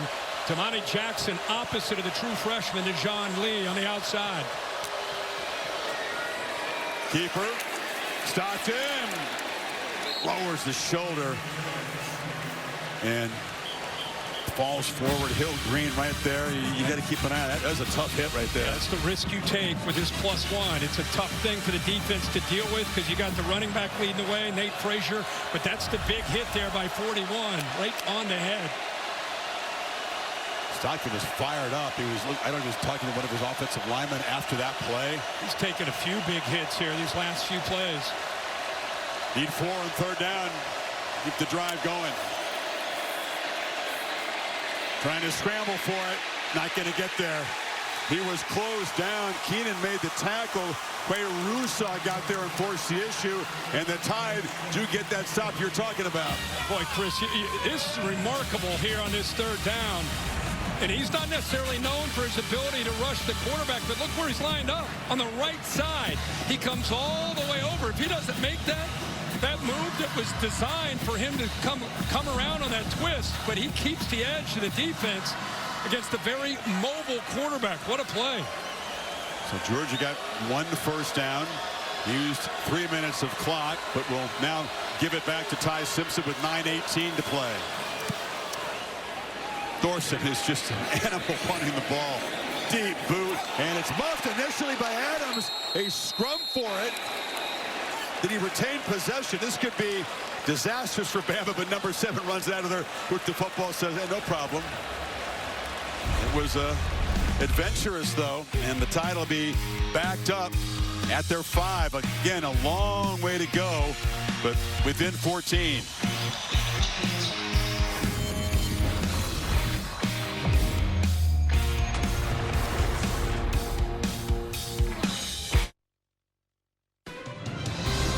The SEC Championship on ABC is presented by Ice Cold Dr. Pepper. College football, it's a pepper thing. And in part by IHG Hotels and Resorts. Georgia dominant through the first 3 quarters. Alabama has a 4th quarter touchdown. Inspired, emotional Georgia defense. Tide went 91 yards on him last time. And C.J. Allen, the enforcer, the leader, reminds me so much of Nakobe Dean when he meant to this defense. Same kind of personality, number 3 in the middle. Tide 96 yards away. And Simpson underthrows Edwards. On his back again. I mean, he's trying to give his receivers enough time to run their routes and separate. But these offensive linemen are getting pushed back right into his face. And not even blitzing on that one.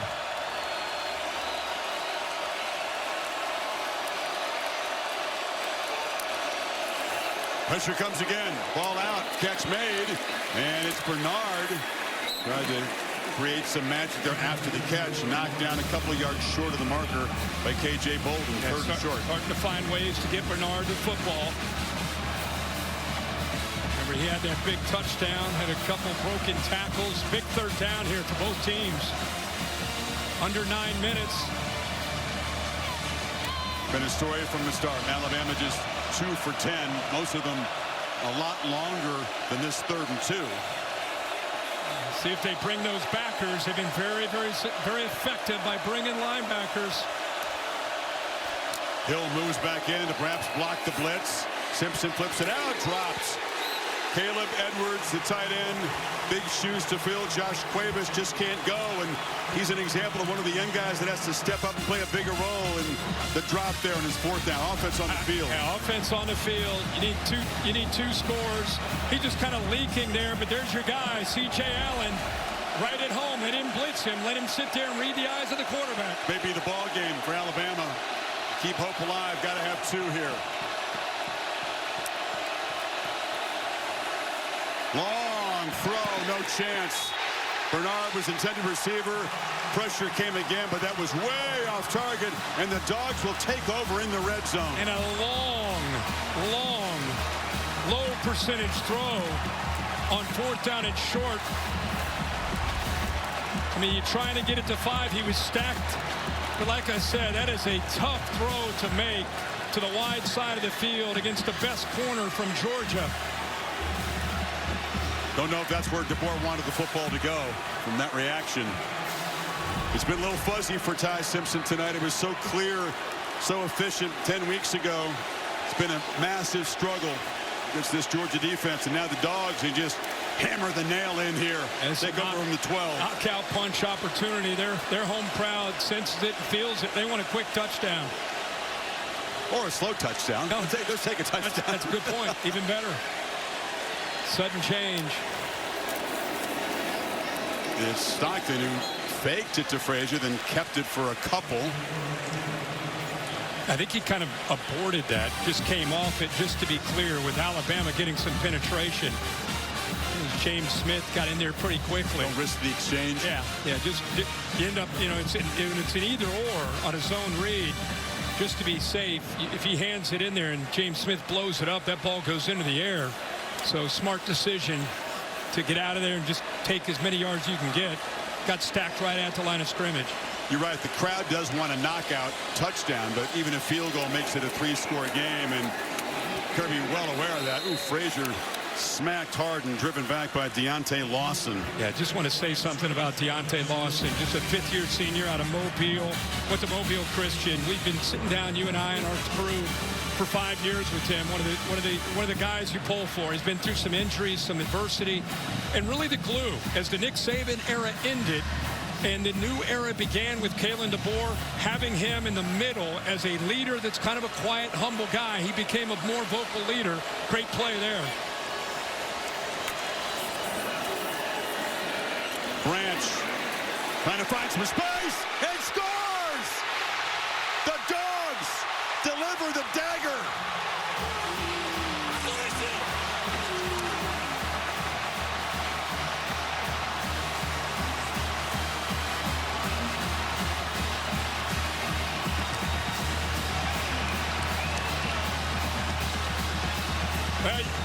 Kane Womack, first thing he said is we've got to leverage the football, especially when Zachariah Branch has it.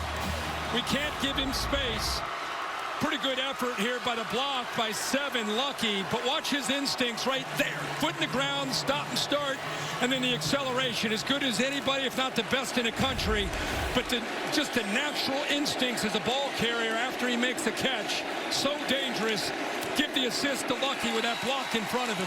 The way that Branch has evolved, he was kind of a secondary weapon, kind of a jet sweep, bubble screen kind of guy. They really featured Colby Young early. He got hurt. Branch has stepped up tonight. Look at the acceleration. Dogs back up 3 scores, 6:51 away from an SEC championship.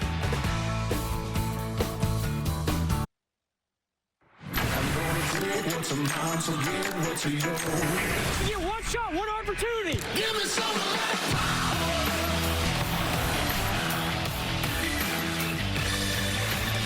Bulldogs close to defending their SEC championship.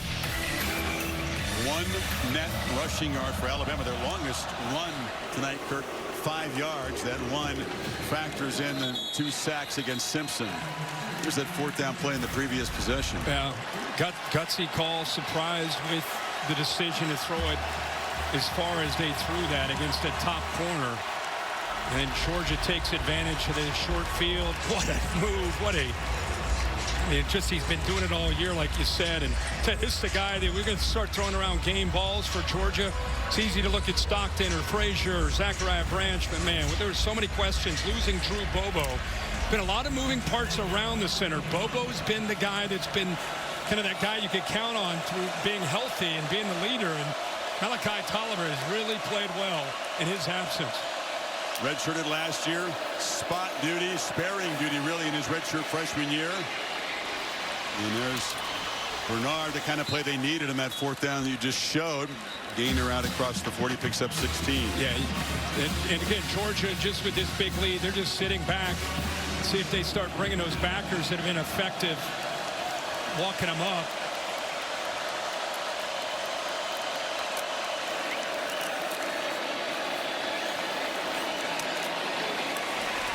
Catch made just short of the marker. And Jones drives Bernard back. They're just rushing forward, dropping 7 into coverage.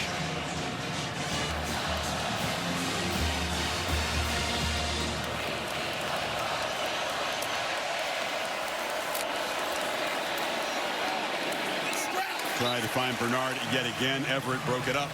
Yeah, again, I think there are people watching right now, and I think if you're a Miami fan, I personally think Miami's going to be in because I think BYU's loss the 2nd time to Texas Tech could ultimately impact them. I think the discussion's going to be Bama and Notre Dame. I think that's what just in my opinion, I think that's what they're going to have to weigh and look at all the things you look at, and Bama's got a lot of good for them. Notre Dame has some good for them, so it's going to be an interesting discussion, I'm sure, in that room. We'll pick up on that in a second. Tide need 2 on this 3rd down. Simpson has time. Does he have anybody open? No, he's going to take off. He's going to be tackled short. It's going to be 4th down here. C.J. Allen, the heartbeat of this team. The guy that teammates say is just wired differently. And just to clarify, the reason I think Miami will be in is because I think BYU could slip beneath Miami, which would put Miami and Notre Dame together. And that's where the head-to-head would come in and favor Miami over Notre Dame. Let's watch this 4th down play, and I'm going to pick up that with it because the Herb Street playoff predictor is different than the All-State. Yeah. And I have... make it very clear, I have no say in anything. I don't know anything. I'm just going by what the committee does with their rankings, trying to respond to what they do from 1 week to the next. And everybody's been clamoring about, what about head-to-head? What about head-to-head? But Miami's been so far away from Notre Dame. Maybe they shouldn't have been, frankly. Maybe they shouldn't have. But I'm just saying they have, based on the committee's rankings. And it really did come into play. Well, now, after last week's rankings, the only team that was in between them was BYU. And I don't think teams should ever be punished for playing a conference championship game. But in this case, you and I called the game in Lubbock. It was one-sided. You watch it again today, pretty one-sided. I just wondered, do they punish BYU for playing that second game in that conference championship? Or do they keep it? I don't know. I mean, that's what they have to figure out. Yeah, we'll watch the fourth down play. Alabama fans hoping they don't get punished for playing in a conference championship game. Sure. Difference is they did beat Georgia in Georgia the first time. They didn't lose twice to them as the Cougars did to the Red Raiders. That's the difference.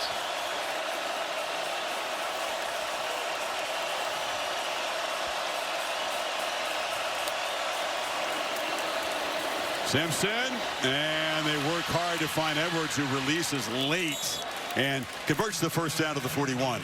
Good job of staying, kind of riding that, caught the defense's attention,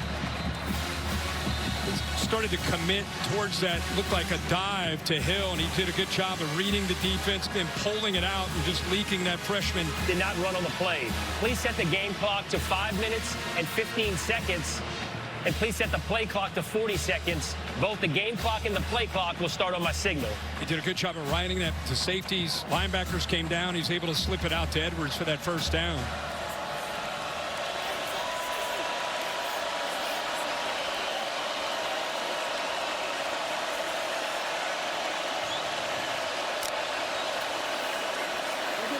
Pressure is picked up this time. Simpson, low throw into traffic.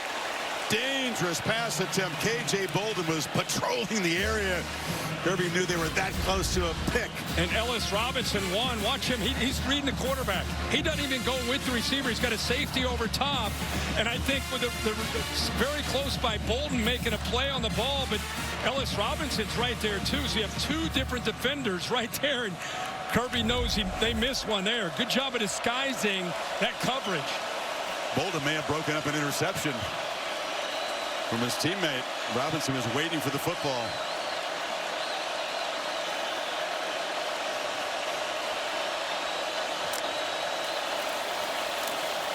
Simpson has some space. Can he get the edge? He could not escape Zayden Walker, the young edge rusher. He lose 5. He lined up over the center right here. And then he just watches him. He's just spying.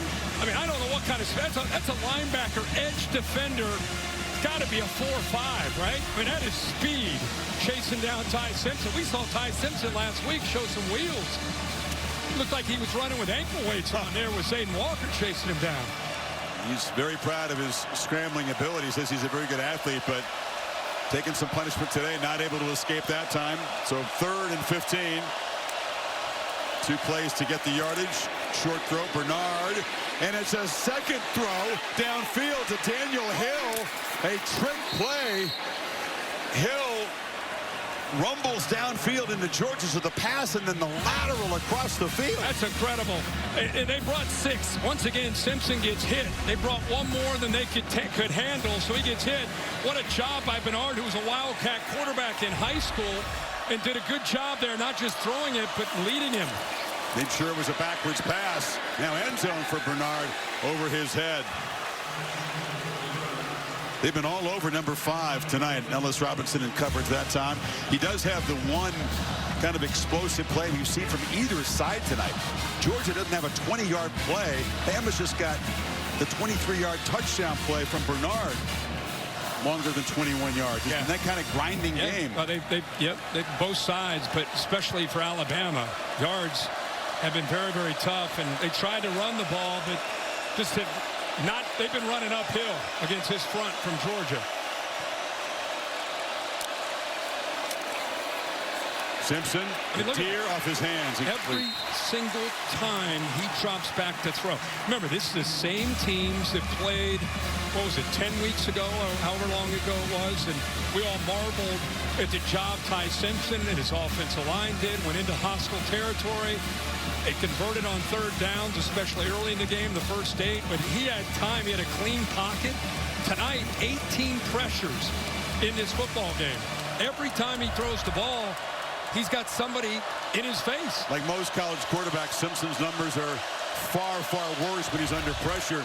He's just so efficient with a clean pocket. It's actually a pretty startling difference, and tonight it's been a big, big factor. Just has not been able to make quick decisions and clean throws when he's been harassed. That's one for Williams was way short. Yeah, and I think when you have that kind of success as a defense, Kirby talks about this a lot. Glenn Schumann, they're not always caught up in how many sacks did you have. They have 3 tonight. They don't care about sacks. They care about affecting the quarterback, which they have done almost every time he's dropped back to throw. 4th down and 10 here.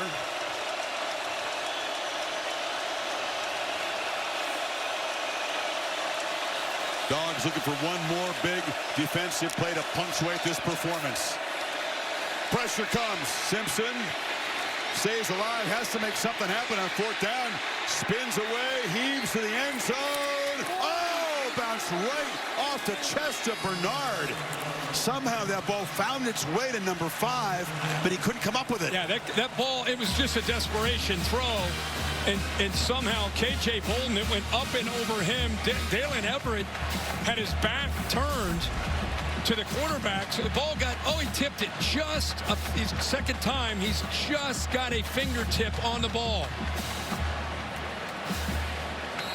What a view right there. Otherwise, that's a touchdown. Just by getting that fingertip on the ball, change the trajectory in a millisecond, and their best receiver, Bernard, unable to hold on.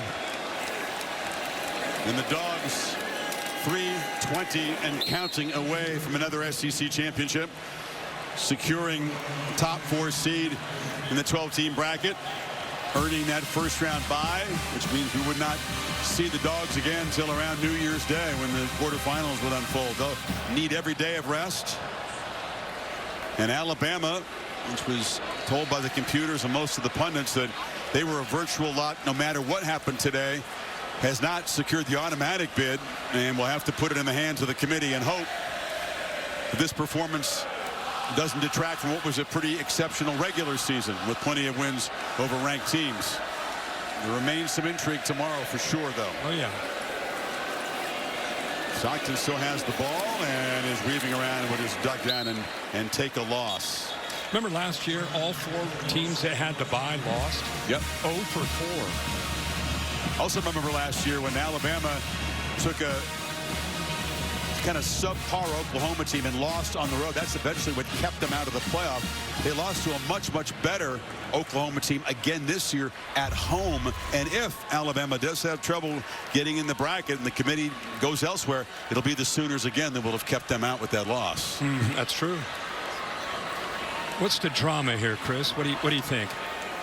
Well, what happens 9 to BYU? through 12 is the drama. What happens to BYU after a second loss to Texas Tech?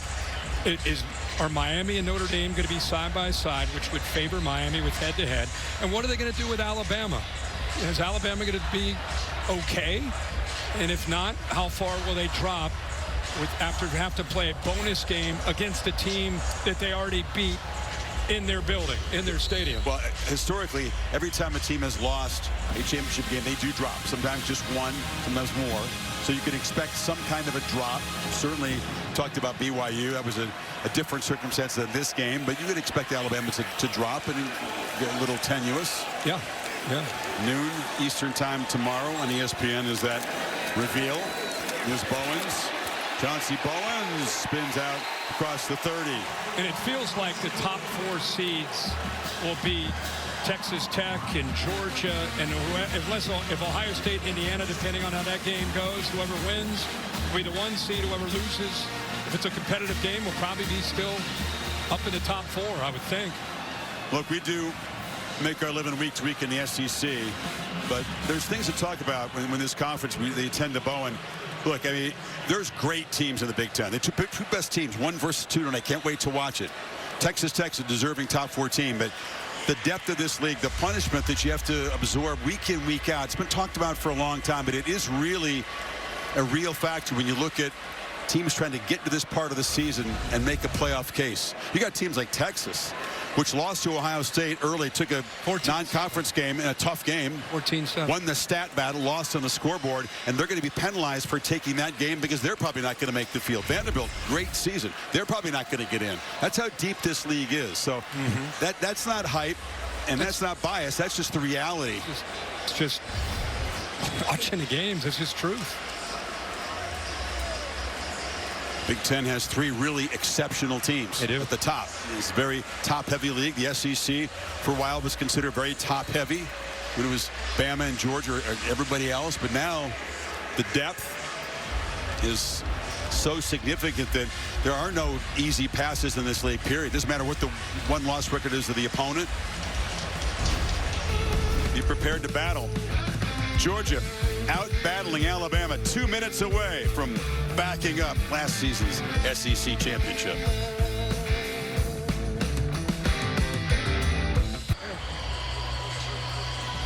Two minutes from trophy time here. I'll have that for you after the game, the SEC championship game trophy. I'll have that for you here on ABC. Tough one for Ty Simpson. His younger brother, by the way, Graham Simpson, won a 3A state championship at Tennessee, throwing for 566 yards and 7 touchdowns. Wow. Ty said, could you just save some of those yards and touchdowns for me? The different story of the Simpsons, as Ty's going to come up short, unable to match the brilliance of that first performance in Athens. It took all of what he had there to come out of there with a win, and Georgia was determined to make him really uncomfortable tonight, and they did so. Congrats to Kirby Smart and the Georgia Bulldogs. You know, we've been around their team all year. They've been known as a resilient team. You know, he talked about they've lost some great players over the years, probably more than anybody over the last 4 years to the NFL. This team had needed time to grow up, and they developed. They got more comfortable with each other, learned through some mistakes, and now they win an SEC championship. They enter the CFP as one of the more dangerous teams, in my opinion, going into it. It's going to be a lot of fun to see what kind of run they can make. Kirby, with those 2 national championships, said, I'm a guy that had more natties than SEC titles. These are hard to win, and now he's won them in back-to-back seasons and beaten Alabama in the championship game for the first time. Yeah, he and his staff, man, they so much to be proud of. Good to see him smile. I mean, these guys are under so much pressure. They just constantly pushing. They pride themselves on their physicality, and it sure paid off tonight. Gunnar Stockton, 20 for 26, 156 yards, a legend in the state of Georgia. Rabun County High School. He retired his jersey earlier this year, and now he's going to be an SEC champion quarterback for the Georgia Bulldogs. The Dogs move on to the playoff.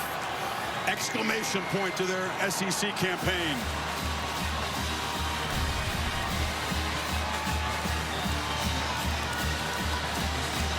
And let's hear from Kirby with Holly. Well, Coach, how sweet is redemption when it comes with an SEC championship trophy? Well, it's not about redemption. They got a great program, great head coach. It's about our team tonight. These guys have been told and doubted, and since that last game, they can't beat this team. Our team was really physical tonight, played an excellent game, really proud of them, and proud for these Georgia fans, man. Your defense rose up and put on one of the best shows of their season. How did they do it? -3 yards rushing allowed. Trey Scott, Lynn Schumann, Thacker, T-Rob, Dante. That defensive staff's incredible. And that's Schumann and them's defense. That ain't my defense. That's Schumann and them's defense. Incredible job. Coach, you've said all season this is a team that cannot be killed. How does this give you some momentum moving into the playoff? Well, we got to keep getting better. We got a lot of young players that stepped up tonight. We had a lot of injuries. They had a lot of injuries. Proud as hell for this team. Thank you, Coach. Let's go to Laura with Gunnar Stockton. All right, thank you so much, Holly and Gunnar. This time last year, you're thrust into this game with no warning. Now you're able to win this game, and this is your team. What allowed for your success tonight? This is awesome. Just the journey this season has been so far. it's been awesome just being able to play with all the teammates. I love everybody, and it's been amazing. I'm glad we have another road ahead. Yeah, I know it breaks your heart that your friend, center Drew Bobo, couldn't play in this one, but what can you say about the way that Malachi Tolliver stepped up? Yeah, Malachi did a great job. He just stepped up, and he did his butt off today. And I know this one hurts for Drew, just how much it means to him, but Malachi did a heck of a good job, and I was proud of him. You got a front row seat to seeing your defense absolutely hunt Ty Simpson. What did they show you tonight? Yeah, that's what I have to go against every day in practice. So I know what Ty feels like, but I thought the defense did a great job and held them to little points. I know you guys didn't want to make too much of this being a rematch, but you were able to get the better of this Alabama team after they did that to you at your place earlier this season. How would you describe just how well this Georgia team is playing right now when it matters most? Yeah, I think we're clicking right now at the right moment. And it's fun when it's like that, and everybody's having fun playing football and enjoying what they're doing. All right, congratulations. Thank you. Chris. A tremendous achievement, as we've said. MVP for going 20 of 26 with those 3 touchdown passes. Just in really complete command. The whole team was, and he's the beneficiary of a team that was incredibly well prepared. They won the line of scrimmage on both sides. And I think that really the block punt got them going, the interception by Everett. But this is a football team that came in and played really all 3 phases. They dominated this game. They deserve all the credit. You could hear Kirby Smart say, basically this team has a chip on their shoulder. They're tired of being doubted. They got to keep that energy after this championship, after this accomplishment. Don't lose that chip. Keep playing that way as they get ready for the next round. I love that they're doubted. 12-1, they were favorites tonight, by the way. But you know what? As magnificent as this achievement is, it will always be that way to win an SEC championship. The sport is now about the playoff, right? And Kirby said to me yesterday, hey, we did this last year. We won on this field last year. Beat Texas, hard-fought game, SEC champions. And then they lost to Notre Dame in their first playoff game, and everybody forgot a little bit about this. So he knows that what's ahead is more important than what they've just done today even. Great point. This feels incredibly different to me than last year. Carson Beck went down with an injury. Gunnar Stockton stepped in, and while it was great that he stepped in and he's a talented player, he just didn't have a lot of experience. First start was a playoff game. Right. So you just didn't really know. Great team, but you just didn't know what you had there. This team is doing this. This team is saying, bring anybody on.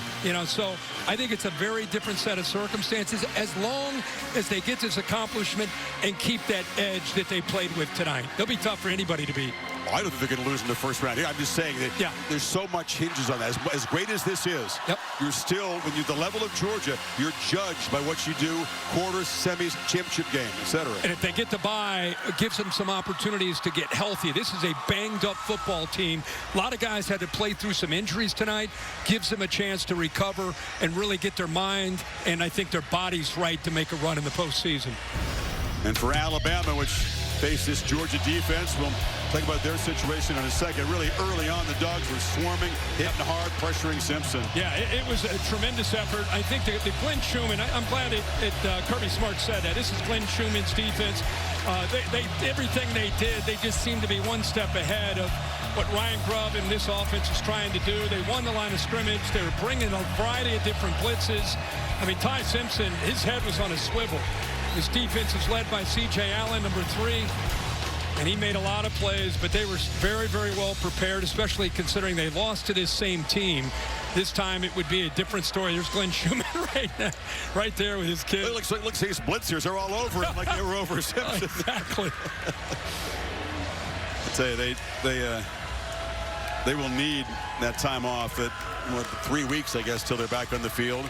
Even if you do get a first-round bye, you got a couple weeks before recovering. And that does get me to Alabama because that's also part of this equation. One of the 4-way ties for the regular season title in the SEC. But now they have to wonder in this new era if what the committee saw here gives them pause. Where do they drop? Are they really in that conversation? Is it really Alabama versus Notre Dame, Alabama versus Miami, etc.? I think there's going to have to be a discussion with what happened to BYU today. Where will BYU go? And then it's Alabama, Notre Dame, and Miami. And I think Miami will end up having the edge. So now you're down to Alabama and Notre Dame. That's how I look at it. And it just depends on what the subjective analysis will be with the committee based on watching this game. We're set to have the trophy presentation. Now let's get back down to Laura. All right, thank you, Chris. And fans, welcome to the 2025 SEC Football Championship Trophy presentation. We want to acknowledge Alabama's great accomplishments this season. Congratulations to them. But let's give a huge round of applause for the Georgia Bulldogs, your 2025 SEC champions. And we'd like to welcome to the stage the head coach of the Georgia Bulldogs, Kirby Smart, is up here, as well as SEC Commissioner Greg Sankey, Georgia Athletics Director Josh Brooks, President Jerry Moorhead, and we are going to get this going by announcing our MVP of the 2025 SEC Championship game, and that is quarterback Gunnar Stockton. Gunnar, get up here.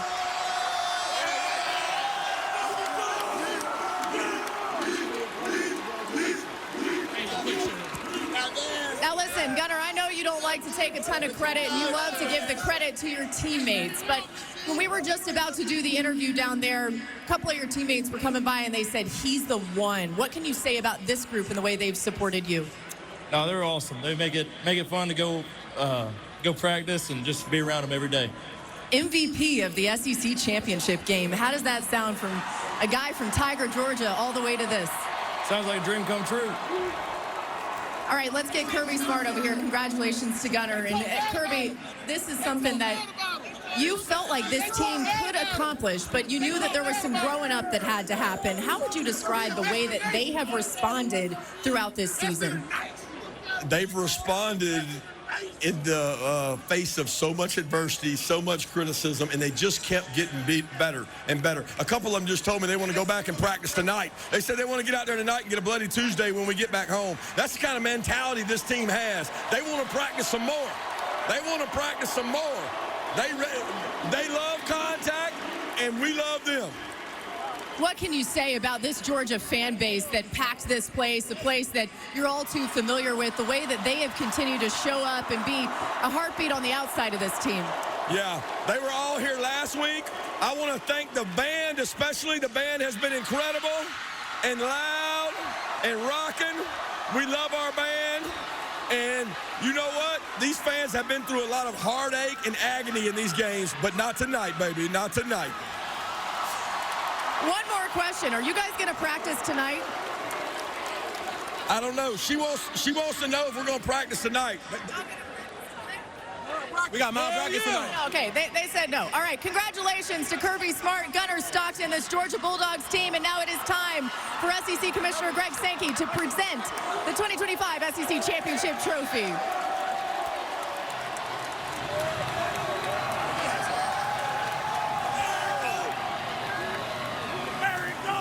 Chris, I'll send it back to you. Confetti falling inside. Just what we saw last year for Georgia.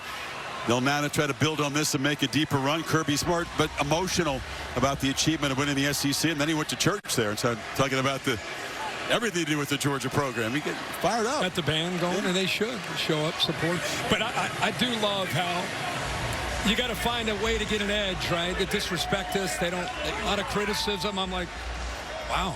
I haven't heard a ton of criticism myself. This is not only a great team, it's a great program.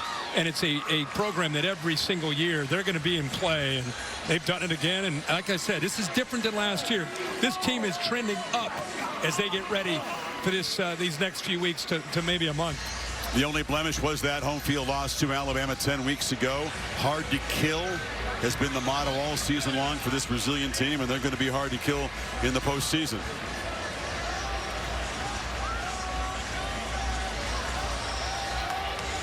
A block punt and interception set things up early. Gunnar Stockton on the offense, efficient. At defense, just smothering, suffocating. And the Dogs win it 28-7 to take the SEC championship. Noon Eastern time tomorrow over on ESPN. That 12-team bracket revealed. We know you're going to be there for that. Bill Bonnell produced the game. Jimmy Platt directed it. Thanks to our entire crew. Mark Demento and Bill Black. Darren Brown up here. Allie Moss, our entire crew here in Atlanta. So long. For Kirk, Holly, Laura, Bill, Chris saying, we'll see you next time. Let's go to the studio. Dominating performance by Georgia Chris. Darian Mensah leading the ACC in passing yards and passing touchdowns. Duke with a chance to create some chaos. ACC championship game against Virginia, less than 40 minutes away. Prime time on ABC. We'll be right back after these messages. Thank you for watching this presentation of the Southeastern Conference on ABC.